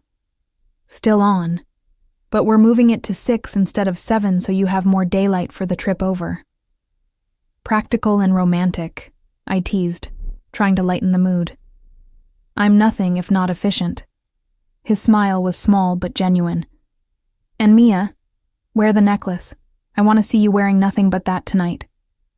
Heat flooded through me at the implication. Presumptuous. Hopeful. His thumb brushed my lower lip. "But if you're not ready—" "I'm ready." I cut him off. "I've been ready. I'm just nervous. You're my first—" I stopped, embarrassed. Understanding dawned in his eyes, followed by something fierce and possessive. "Your first?" I nodded, unable to meet his gaze. "I know. Pathetically inexperienced for 23. Perfect." His voice was rough. "Absolutely perfect. And Mia, I'll take care of you. Every step, every moment. I promise." The sincerity in his words, the care, it made my chest ache with feeling. "I trust you." "Good." He stepped back, clearly forcing himself to return to professional mode. "Because right now, I need you to help me destroy Hiroshi Sato's credibility once and for all." The shift from personal to business was jarring but welcome. I needed the distraction, the focus. "What do you need?" "Everything you can find on his past acquisitions. Every questionable deal. Every buyer who felt deceived. Every piece with disputed provenance. We're going to compile a comprehensive report and release it to every major dealer and institution in Europe and Asia." That's aggressive. But even as I said it, I was already opening my laptop, fingers flying across keys. "He came after you." Enzo's voice was cold steel. "He made this personal. Now he'll learn what that costs." We worked through the afternoon, compiling documentation, verifying sources, building an airtight case against Sato's business practices. By 5, we had a 40-page report that would devastate his reputation in the antiquities world. "This will end his career," I observed, reviewing the final document. "Yes." Enzo showed no remorse. "He should have considered that before he targeted you." At 5:45, Marco the bodyguard appeared to escort me to Enzo's apartment. The ride through Milan's evening traffic felt surreal. Sophia following in a second car, Marco alert and watchful beside me. This was my life now. Protected, watched, safe but constrained. Enzo's penthouse occupied the top floor of a converted industrial building overlooking the Navigli district. I'd never been here before. Our relationship had existed entirely within the professional sphere until now. Crossing this threshold felt monumental. He answered the door in jeans and a casual shirt, sleeves rolled to his elbows, looking more relaxed than I'd ever seen him, and somehow more dangerous for it. "You came." Relief colored his voice. "You doubted I would?" "I worried the photographs might have scared you away. From me. From this." He gestured between us. I stepped inside, taking in the loft-style space. Exposed brick, modern furniture, floor-to-ceiling windows offering a stunning view of the city. "It would take more than threatening photographs to scare me away from you." His expression softened. "Good. Because I'm not letting you go. Not ever." Dinner was surprisingly normal. Pasta he'd made himself, good wine, easy conversation that flowed like we'd been doing this for years instead of hours. He asked about my life before working for him, and I found myself telling stories I rarely shared. About losing my parents young, being raised by my grandmother, putting myself through university, the loneliness of being young and alone in a big city. "Is that why you took the job with me?" he asked, refilling my wine. "The salary?" "Partly," I admitted, "but also because you had a reputation for being demanding but fair. I wanted to work for someone who would challenge me, who would teach me things I couldn't learn anywhere else." "And have I? Taught you things?" "Every day." I met his gaze across the table. "About antiquities, yes. About negotiation and strategy. But also about myself, about what I'm capable of, what I want. And what do you want, Mia?" The question hung between us, weighted with meaning beyond the simple words. "You," I said simply. "This. Whatever we're building together." He stood, moving around the table to pull me to my feet. "Come with me." He led me to the bedroom, a space dominated by a massive bed and more windows showcasing the twinkling city. And there, on the nightstand, was something that made my breath catch. A framed photograph. The one Marco had posted, the one that had started everything. But Enzo had printed it, placed it where he'd see it every morning and every night. "You kept it," I whispered. It's the moment I realized I couldn't pretend anymore. His arms wrapped around me from behind, his chin resting on my shoulder as we both looked at the image. That photograph of you smiling at someone else made me insane with jealousy. Made me call you in the middle of the night and demand you delete it. Made me realize I was already too far gone. I turned in his arms, looking up at him. "I never deleted it, even when you asked me to." "I know." His smile was rueful. "You were right to defy me, to make me admit why it bothered me, to force me to be honest about what I felt." "No more secrets," I said, sliding my hands up his chest. "No more pretending." "No more secrets," he agreed. Then more softly, "Are you sure, Mia? Because once we cross this line—" "We already crossed the line," I interrupted. "Months ago. We've just been too careful to admit it." "Then let me show you." His mouth found mine, and this kiss was different from all the others. Deeper, slower, more purposeful. A promise and a claiming all at once.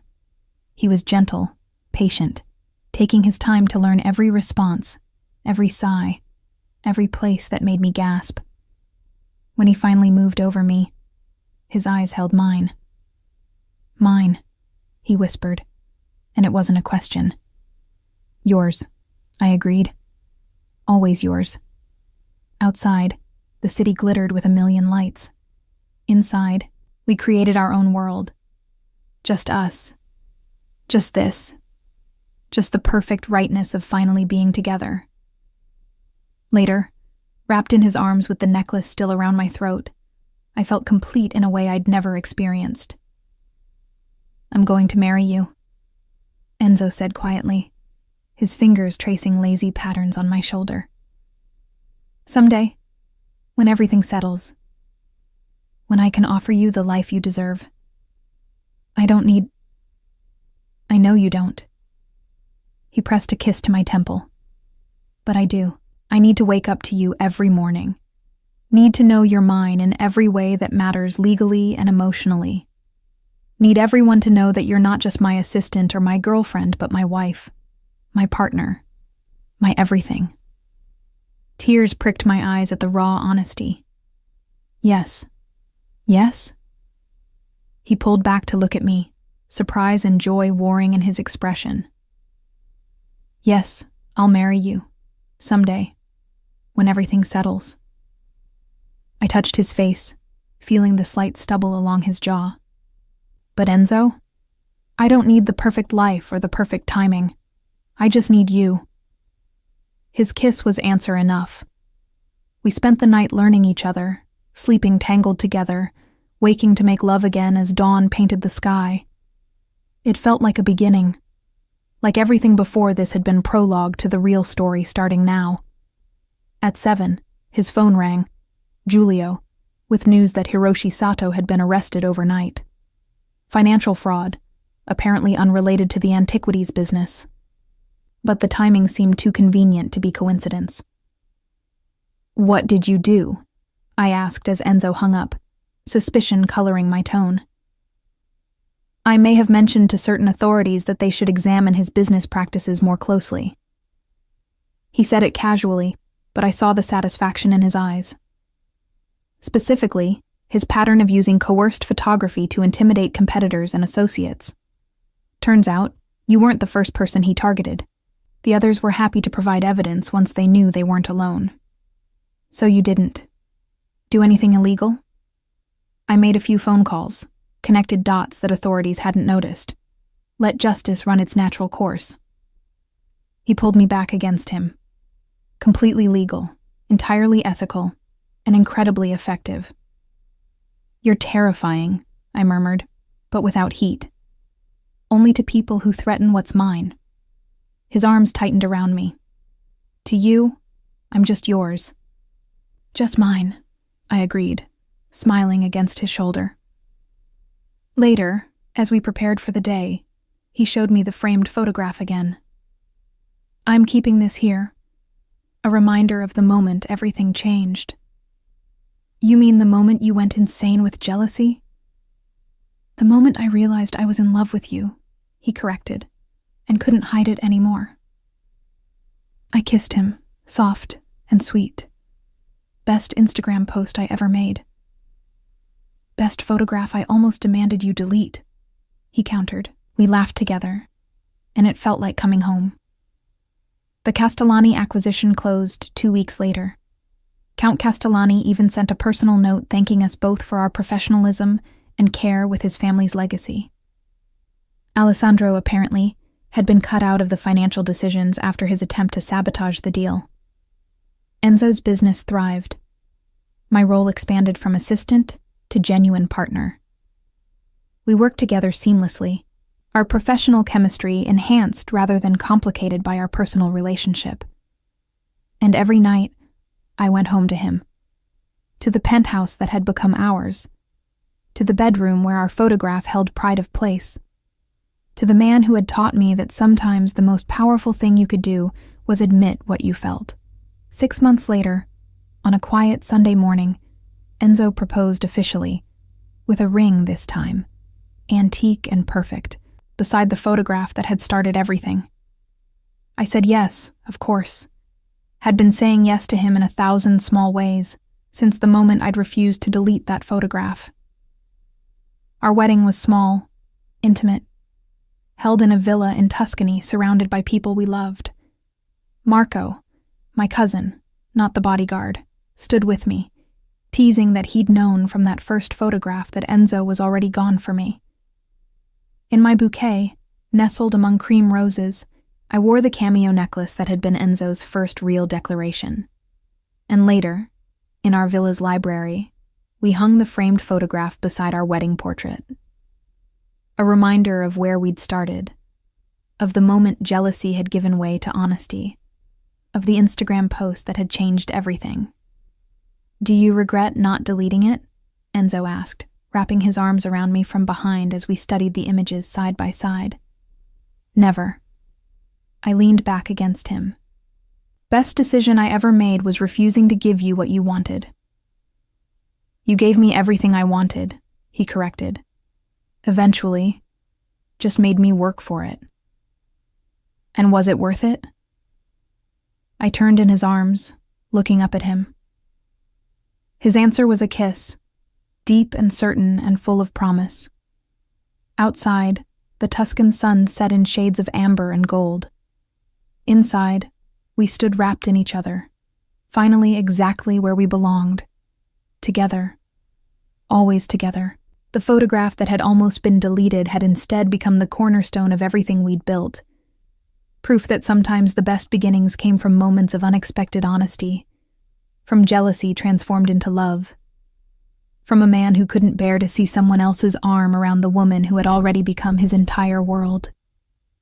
2 years of marriage transformed what I'd thought I knew about love and partnership. Enzo wasn't just my husband. He was my collaborator, my confidant, the person who understood me in ways I'd never expected anyone could. The antiquities business flourished under our combined leadership. I'd transitioned fully from assistant to partner, my name appearing beside Enzo's on all major acquisitions. Lombardi and Reyes had a certain ring to it, even if I'd kept my maiden name professionally, while becoming Mia Lombardi in every personal sense. "You're staring at that photograph again," Enzo observed one morning, catching me paused beside our bedroom nightstand, where the infamous Instagram image still held its place of honor. "Just remembering."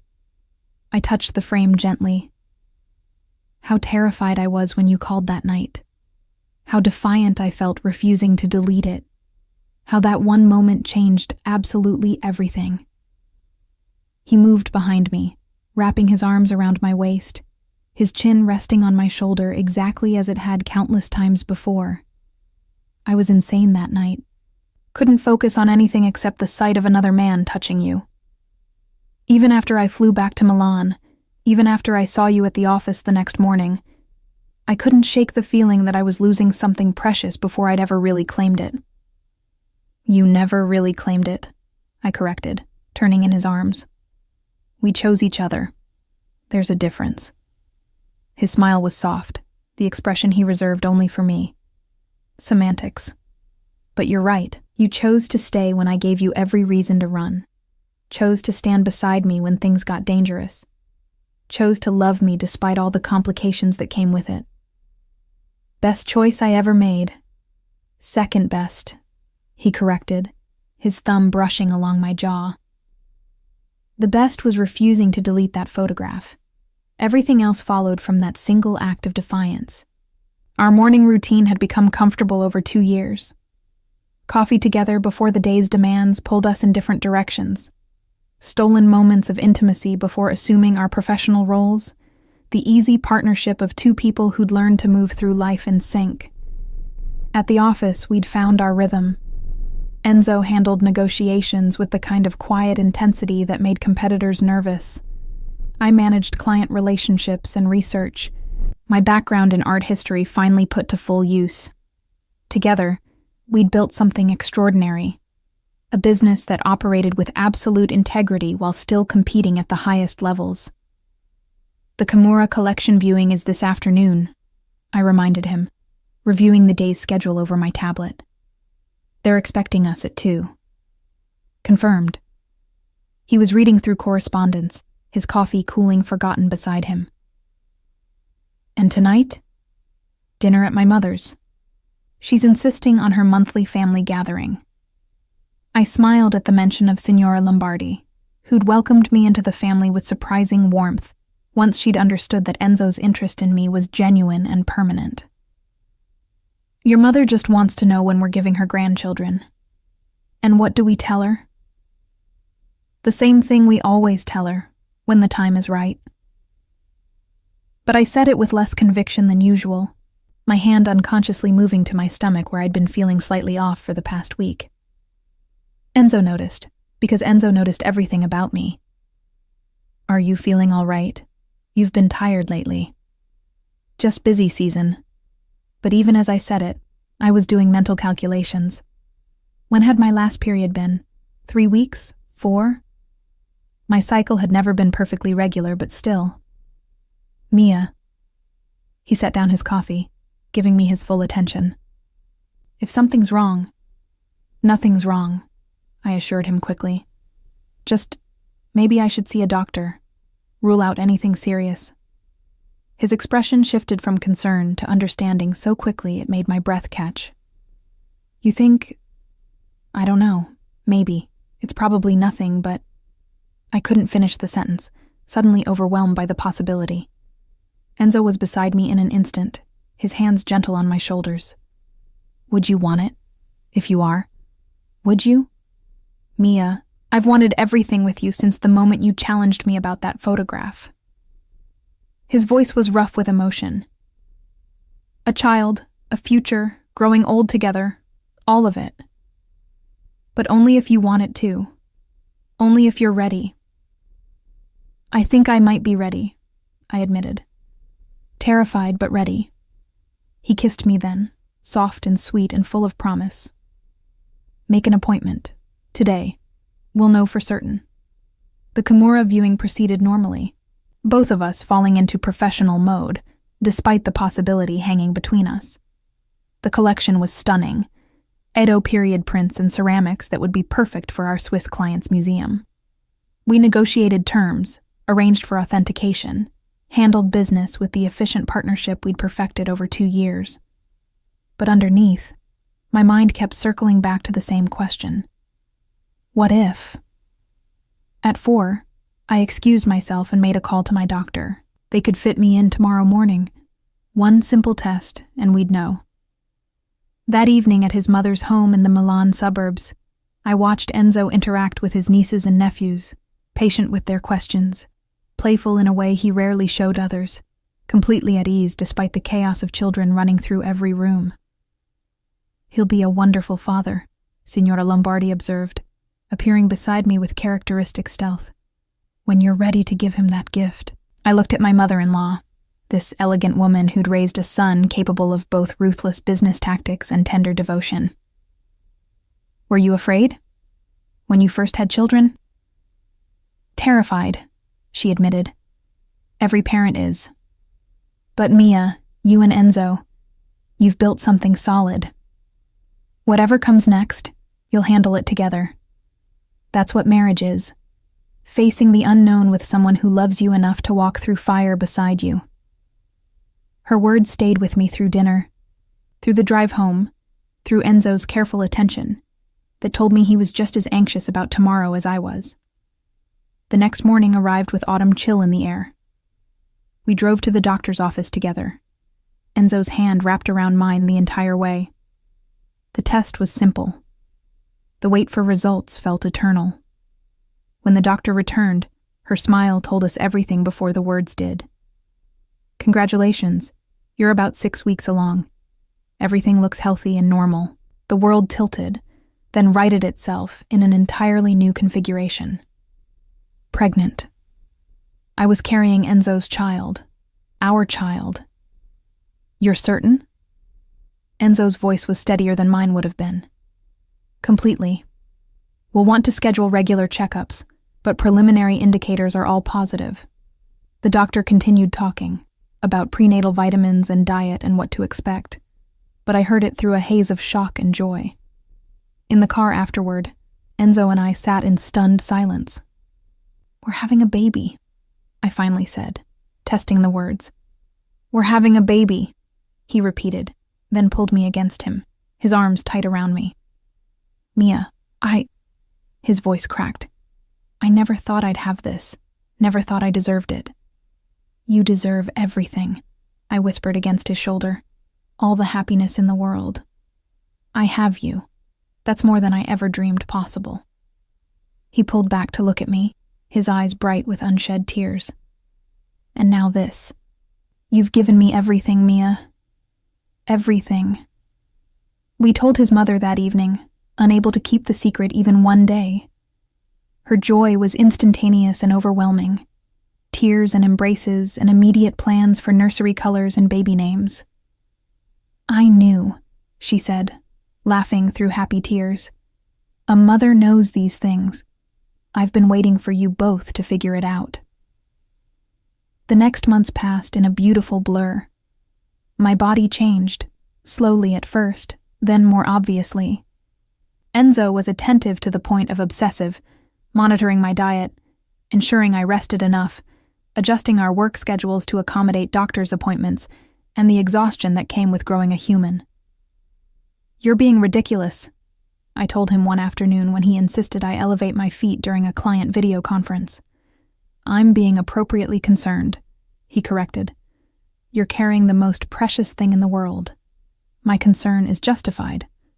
Business continued, though we scaled back on travel, and I handled more negotiations remotely. Our clients adjusted, understanding that Lombardi and Reyes was now a family operation in the truest sense. At 5 months, we learned we were having a girl. Enzo cried when the technician pointed out her tiny features on the ultrasound screen. "A daughter," he kept repeating, wonder and terror mixing in his voice. "We're having a daughter." "Are you disappointed?" I asked, though I'd already seen the answer in his expression. "Disappointed?" He looked at me like I'd lost my mind. "Mia, she's perfect. You've given me perfection." "She's going to have you wrapped around her finger," I observed, smiling. "Completely," he agreed without shame. "Just like her mother." We named her Elena, after my grandmother who'd raised me. Enzo insisted, saying the woman who'd shaped me into who I became deserved the honor. The nursery took shape in what had been a guest room. Soft yellows and creams, a vintage crib Enzo had acquired from a Florentine dealer, artwork carefully chosen for whimsy rather than value. And in one corner, on a small shelf, sat the framed photograph. "Are you putting that in here?" I asked when I noticed. "It's part of her origin story," Enzo explained, adjusting the frame's position. The moment her parents stopped pretending and started building the life she'd be born into. She should know how much went into creating the family she belongs to. "You're impossibly romantic," I said, but I was smiling. "Only with you." Elena arrived 2 weeks early on a spring morning, making her presence known with impressive lung capacity. The labor was long and exhausting, but Enzo never left my side, coaching my breathing, wiping my forehead, telling me I was strong enough, beautiful enough, perfect enough. When they finally placed our daughter in my arms, everything else fell away. She was tiny and wrinkled and absolutely perfect, with Enzo's dark hair and eyes that might someday turn gray like his. "Hello, little one," I whispered, tears streaming down my face. "We've been waiting for you." Enzo's arms wrapped around both of us, his forehead resting against mine as we looked down at our daughter together. "Thank you," he said roughly, "for this, for her, for everything." "We made her together," I reminded him. "You carried her, grew her, brought her into the world." His voice was thick with emotion. "You're extraordinary, Mia. Absolutely extraordinary." Our families came to meet Elena that afternoon. Signora Lombardi weeping happy tears, Marco, my cousin, making jokes about finally being an uncle, friends and colleagues sending flowers and gifts until the room overflowed with celebration. But the best moment came later, when everyone had left, and it was just the three of us. Enzo held Elena with the careful reverence of someone cradling the most precious thing in existence, talking to her in soft Italian, making promises about the life he'd give her, the world he'd show her, the love that would surround her always. I watched them together and felt my heart expand impossibly further. This man who'd started as my enigmatic employer, who'd transformed into my partner and husband, was now the father of my child. The progression felt both improbable and inevitable. "What are you thinking?" he asked, catching me watching them. "That I'm the luckiest person alive. That's my line." He shifted Elena carefully, making room for me beside them. "Come here. We need a family photo." I snuggled against his side, our daughter cradled between us, and pulled out my phone for a selfie.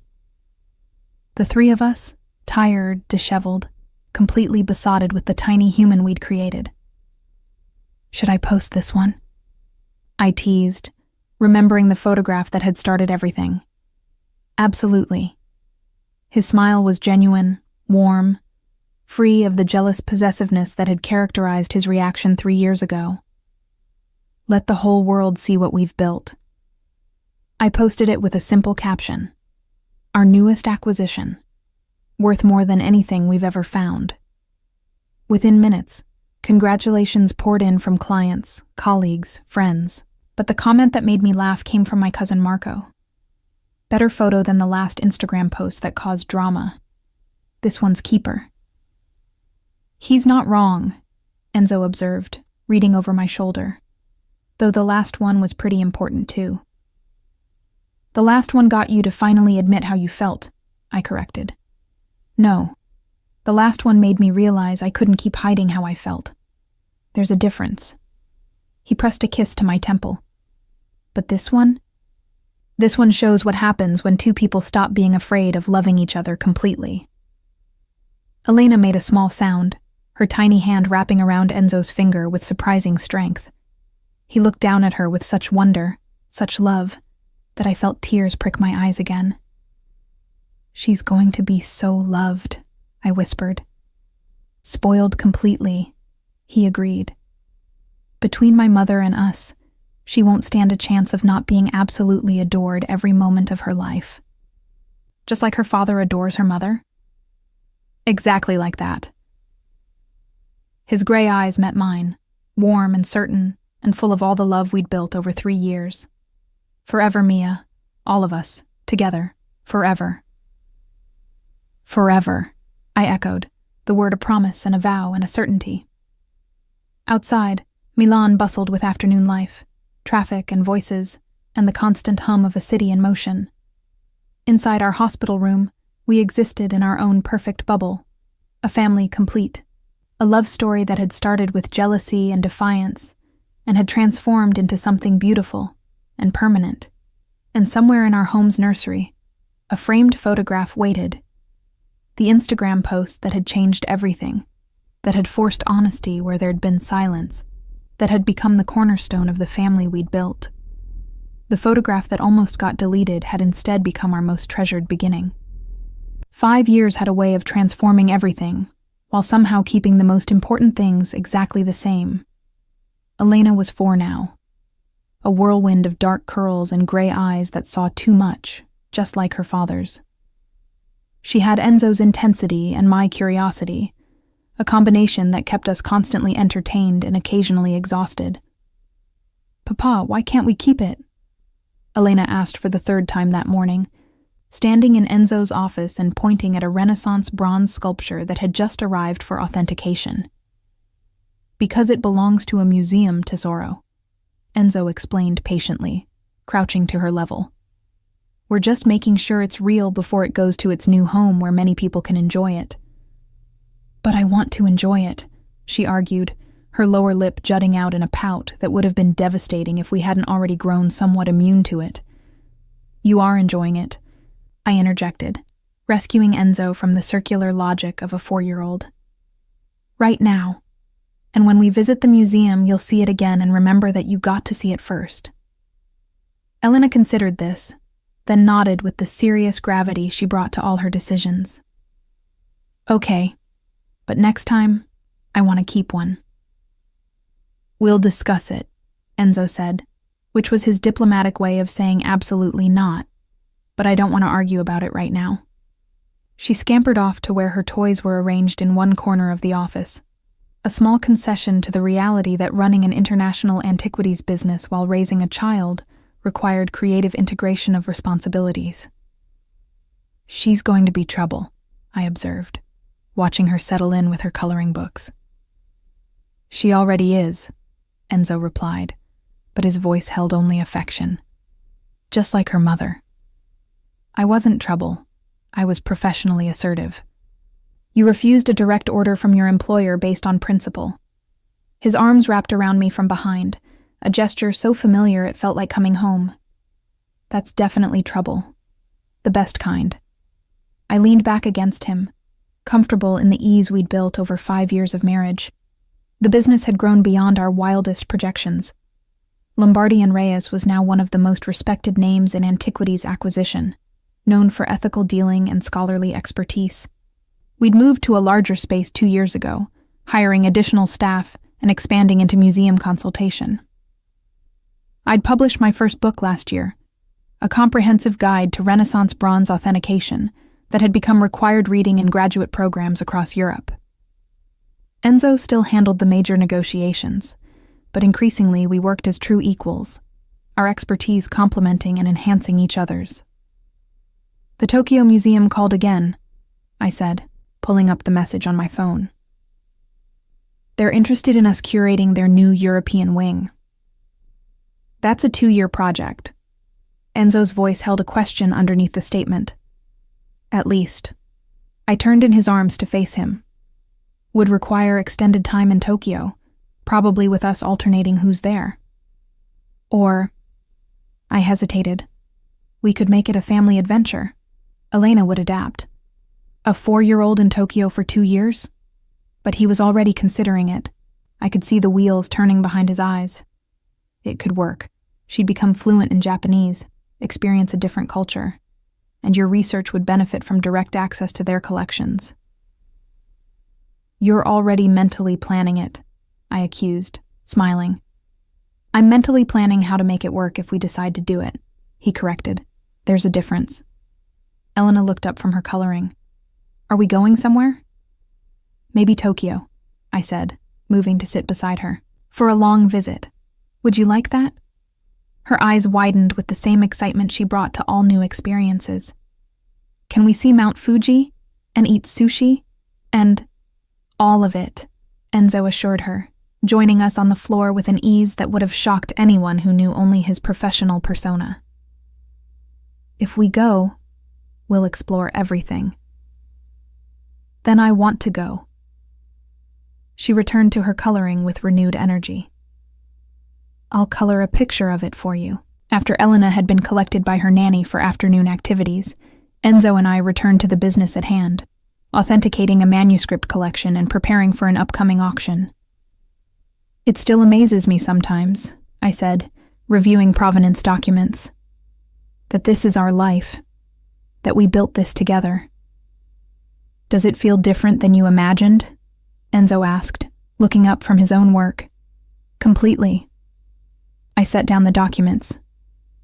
When I took the job as your assistant, I thought I'd spend a few years learning the business, then move on to something else. I never imagined. I gestured around us, encompassing not just the office, but everything we'd created. That you'd fall in love with your demanding employer? That I'd find a partner in every sense that matters? That I'd build a family and a business and a life that feels exactly right? I moved to sit on the edge of his desk, a familiar position from countless previous conversations. 5 years ago, I was terrified of losing my job because I wouldn't delete an Instagram post. Now I can't imagine my life without you in it. Enzo's expression softened in the way it only did in private. That photograph is still the best thing that ever happened to me. Well, second best. His gaze drifted to where Elena's coloring supplies were scattered. She might edge it out. Might? I teased. The photograph led to you. You led to her. It's all connected. He stood, pulling me against him. And I'm grateful for every moment of it, even the parts where I was insane with jealousy.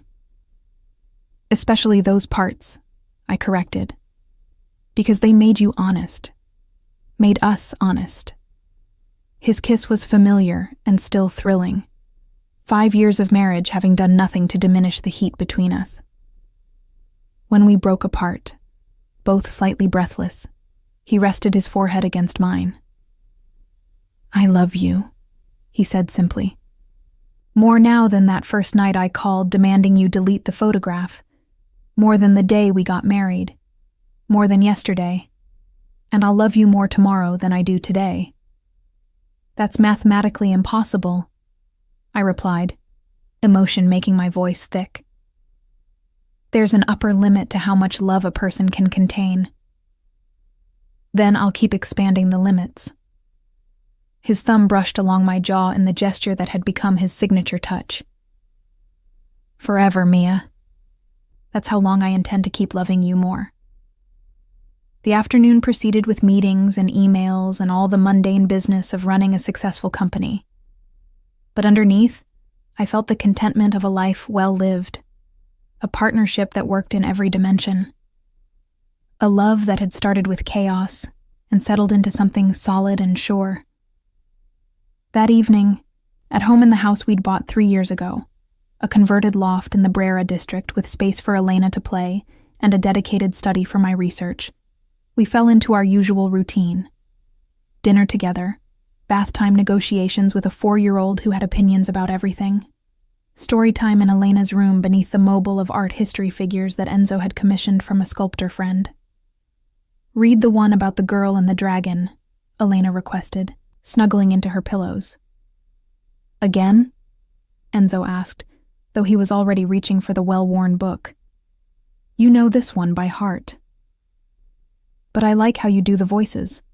She grinned at him, already winning this negotiation like she won most of them. I watched from the doorway as Enzo read to our daughter, his deep voice shifting between characters, her delighted giggles at the parts she knew were coming. This man who negotiated million-euro deals without flinching became putty in the hands of a 4-year-old girl.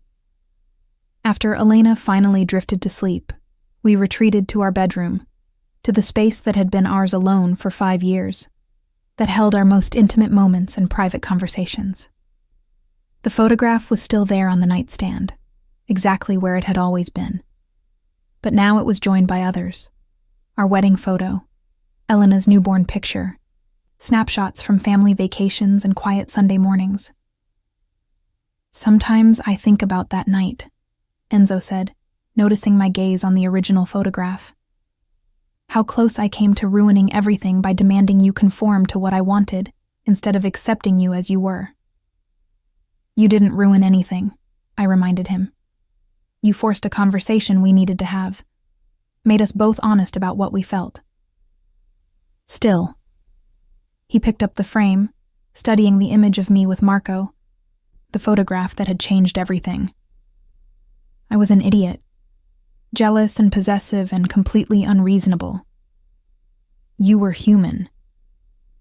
I took the frame from him, looking at my younger self, 22 and smiling, completely unaware that her life was about to transform. And you gave me this. I gestured to encompass not just the room, but our entire life. So I'm grateful for your temporary insanity. Temporary? His eyebrow rose.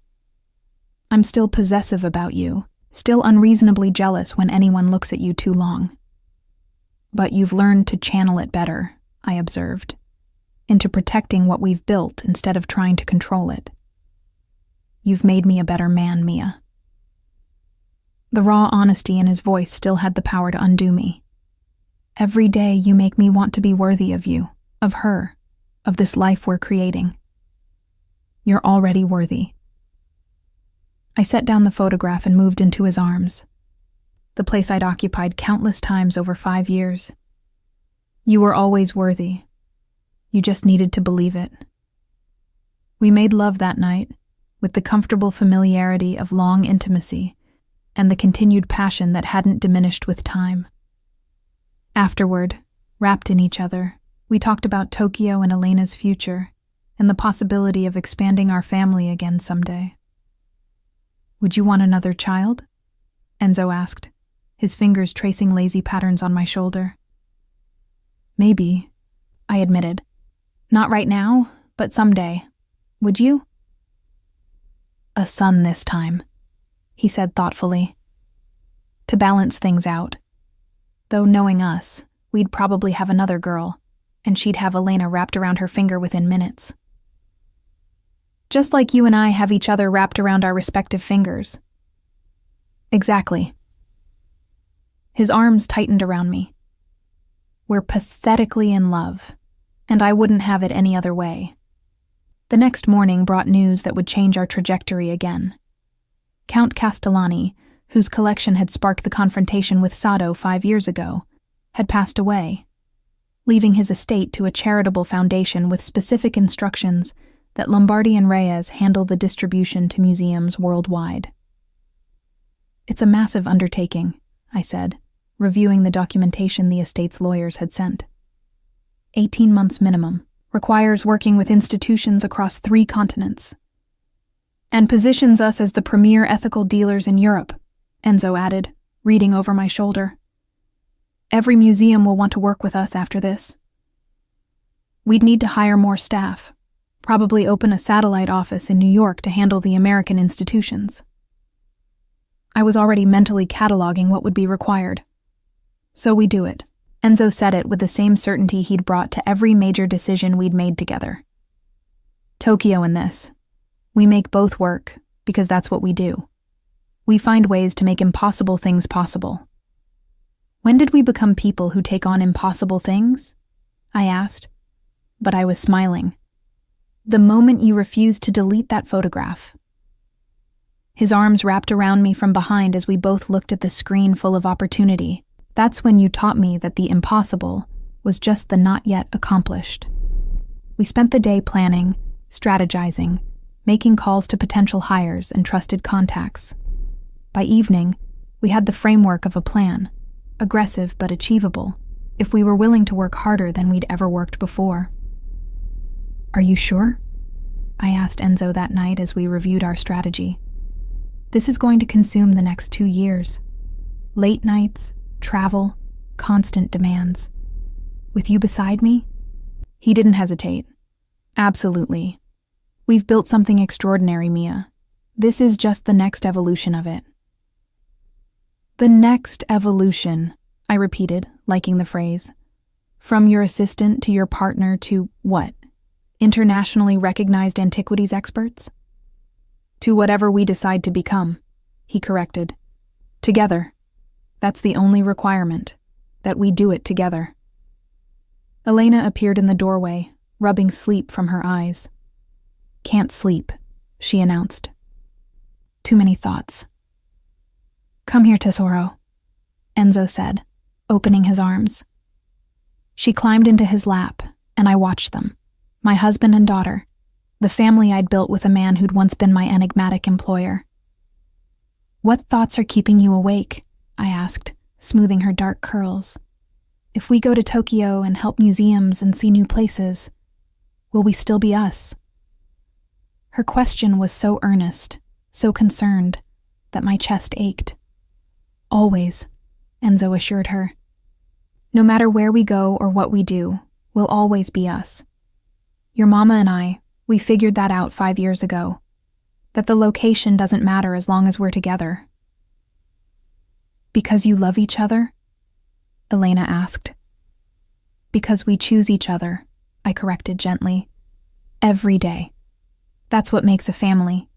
Choosing to be together even when things get complicated. She seemed satisfied with this answer, settling more comfortably against Enzo. Then I want to go to Tokyo and help with museums and see everything. Then that's what we'll do, Enzo promised. Later, after returning Elena to her bed and finishing our own preparations for sleep, I found myself once again looking at the photograph on our nightstand. Do you ever wonder what would have happened if I had deleted it? I asked. If I'd just complied with your demand instead of pushing back? Enzo considered this seriously. We would have found another way. Maybe taken longer, been more circuitous about it, but we would have ended up here eventually. You sound very certain. I am. He pulled me against him, our bodies fitting together with the ease of years. Some things are inevitable, Mia.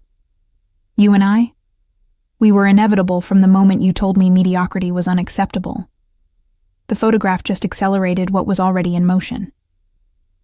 So it wasn't the catalyst, just the speed increase. It was the moment of truth, he corrected.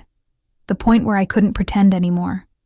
Where jealousy forced honesty and honesty forced change. That photograph didn't create what was between us. It revealed it. I thought about that as I drifted toward sleep. About the young woman I'd been 5 years ago, taking a selfie with her cousin, completely unaware that her life was about to transform. About the man who'd seen that photograph and lost his carefully maintained composure. About how one moment of defiance, one refusal to simply comply, had sparked everything that followed. I'm glad I was stubborn, I murmured against Enzo's shoulder. I'm glad you were fearless, he replied. Still are. It's one of the 1,000 reasons I love you. Only 1,000? A conservative estimate. His lips brushed my forehead. Sleep, amore. Tomorrow we start building the next chapter. The next chapter. It felt appropriate. 5 years had been the foundation. Learning each other, building trust, creating a family and a business and a life that worked in every dimension. The next phase would be evolution, expanding into new territories, taking on challenges that would test us in different ways, continuing to grow both individually and together. But the core would remain the same. Partnership, trust, love that had been forged through honesty and maintained through choice. In the morning, Elena bounced into our room as sunrise painted the sky in shades of amber and gold, announcing that she'd decided Tokyo needed to happen immediately because she'd dreamed about Mount Fuji. Patience, Tesoro, Enzo said, pulling her into bed between us for morning cuddles that had become family tradition. These things take time to plan properly. But I'm ready now, she insisted with 4-year-old logic. Being ready and being prepared are different things, I explained, brushing her curls from her face. We need to make sure everything is arranged properly so our adventure goes smoothly. She sighed dramatically, but accepted this, snuggling between us with the complete trust of a child who'd never known anything but love and security. Later, at the office, we formally accepted the Castellani estate project and began the complex work of cataloging, authenticating, and placing priceless artifacts in appropriate institutions. It was exhausting, exhilarating work that required every skill we'd developed over the years. This is what we were meant to do, Enzo said one evening, as we reviewed placement proposals for a collection of Venetian glass. Not just deal in antiquities, but ensure they end up where they can educate and inspire. When did we become idealists? I teased, though I felt the same sense of purpose. The moment we realized we could make money and make a difference, he replied seriously. That we didn't have to choose between commercial success and ethical responsibility. You've changed, I observed, from the man who operated in gray spaces to someone who actively promotes transparency and scholarship. You changed me, he corrected. You and our life together. Hard to maintain cynicism when you're raising a child and building a legacy you want them to be proud of. The months that followed were intense but rewarding. We opened the New York office with a trusted colleague managing day-to-day operations. Hired additional staff in Milan to handle the increased workload. I published a second book, this one on ethical acquisition practices. Enzo gave talks at universities about the intersection of commerce and cultural preservation. And through it all, we remained us. partners who'd learned to navigate professional demands and personal needs with practiced ease. Parents who made time for school plays and bedtime stories despite international conference calls. A couple who still looked at each other across crowded rooms and felt that same spark that had ignited 5 years ago. On our 5th wedding anniversary, Enzo surprised me with a trip to Tuscany, just the two of us, Elena staying with his mother, who absolutely delighted in spoiling her granddaughter. "This is where we got married," I said unnecessarily, looking out at the villa where we'd exchanged vows. "This is where we started our marriage," Enzo corrected. "But we started us long before this, in an office in Milan, with a photograph that almost got deleted." He'd brought something with him, a box wrapped in simple paper. Inside was a leather-bound album, and when I opened it, tears immediately filled my eyes. Every photograph from our 5 years together. The Instagram post with Marco on the first page. Our wedding photos. Elena's birth. Family vacations and quiet moments, and the 1,000 small instances that comprised a life shared. "Our story," Enzo said quietly. "From the beginning until now, with space for everything still to come. It's perfect." I clutched the album, overwhelmed by the thoughtfulness of it. "You're perfect." "Hardly." But he smiled, pulling me close. Just a man who got lucky enough that the woman he couldn't stop thinking about refused to do what he demanded. Who pushed back and forced honesty and changed everything. "We changed everything," I corrected. "Together." "Together," he agreed. That night, in the same villa where we'd celebrated our wedding, we made love with the passion of newlyweds and the deep intimacy of long partnership. Afterward, looking at the album of our years together, I felt the weight of gratitude for every choice that had led us here. "What do you think Elena will remember about all this?" I asked. "About us, about this life we're building?" "That her parents loved each other," Enzo said simply. "That they worked hard and chose each other every day. That they built something meaningful together." He paused. "And maybe that her father once lost his mind over an Instagram post." I laughed, the sound echoing in our room. "That story is definitely going in the family history." "As it should." He kissed my temple. "It's a good story, about jealousy and defiance, and love that refused to stay hidden. About two people who found each other despite all the reasons they shouldn't have," I added, "and built everything that mattered because they did." We returned to Milan renewed, ready for the next phase. Elena had grown even in just 3 days, or so it seemed. More articulate, more curious, more herself. "Nonna taught me Italian songs," she announced proudly. "And she said when I'm older, I can help at the office like Mama does." "When you're much older," I emphasized, catching Enzo's amused expression. "But I can learn now," she insisted, "about art and history and how to tell if things are real." "That's true," Enzo conceded. "Learning can start anytime. Doing the actual work requires more maturity." "Then I'll be mature," Elena declared with the absolute confidence of a 4-year-old, making us both laugh. The Tokyo project moved forward, and we decided to make it a family adventure as originally discussed.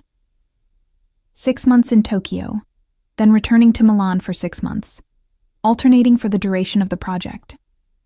Elena would attend an international school. We'd immerse ourselves in Japanese culture, and the entire family would grow from the experience.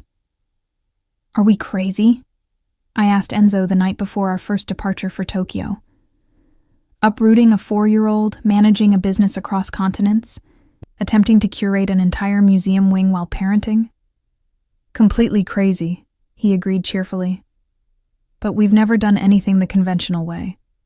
Why start now? Because conventional is safer? Conventional is boring." He pulled me against him, his arms secure and certain around me. "And we're many things, Mia. But boring isn't one of them." Tokyo was everything we'd hoped. Challenging, exciting, overwhelming, and absolutely perfect. Elena thrived in the international school environment. The museum work pushed us professionally in new ways, and being together as a family in a completely different culture somehow strengthened our bonds rather than straining them. "She's happy," I observed one evening, watching Elena play with new friends in our temporary apartment's common area. "She is," Enzo agreed. "And so are you. I can see it." He was right. Despite the challenges, despite being far from home, despite the constant juggling of responsibilities, I was happy. We were happy. Because we had what mattered, each other. On the 1-year anniversary of our Tokyo project, I discovered I was pregnant again. The news was both surprising and welcome. Life continuing to evolve in ways we couldn't quite predict, but could absolutely embrace. "A son," Enzo said when we learned the baby's gender. "A son to go with our daughter. We're building quite the family, Signora Lombardi." "We are," I agreed, my hand resting on my growing belly. "And it's perfect. All of it." The baby arrived on a spring morning in Milan. We'd returned for the birth, wanting him to be born in the same hospital as his sister. Marco, we named him, after my cousin who'd unknowingly sparked everything with a simple photograph at a charity gala. Elena was besotted with her baby brother, wanting to help with everything despite being only 5. "He's ours," she kept saying with possessive delight. "Our Marco." "Yes," I agreed, watching Enzo hold his son with the same wonder he'd shown when holding Elena for the first time. "Ours." 10 years after that fateful Instagram post, we'd built an empire, professional and personal. Lombardi and Reyes was internationally recognized. Our children were thriving. Our marriage had weathered challenges and celebrated triumphs. And through it all, that photograph remained on our nightstand, a reminder of where we'd started. Of the moment jealousy had forced honesty, of the defiance that had sparked everything. "Do you ever regret it?" I asked Enzo one night, the question coming from nowhere and everywhere. "Any of it? Loving you? Building this life? Having our children?" He looked at me like I'd lost my mind. "Never. Not for a single moment." Even the hard parts, the complications, the nights you barely sleep because Marco is teething and Elena has nightmares and work never stops? And especially those parts. He pulled me close, our bodies fitting together with the ease of a decade together. Because those are the parts that matter, Mia.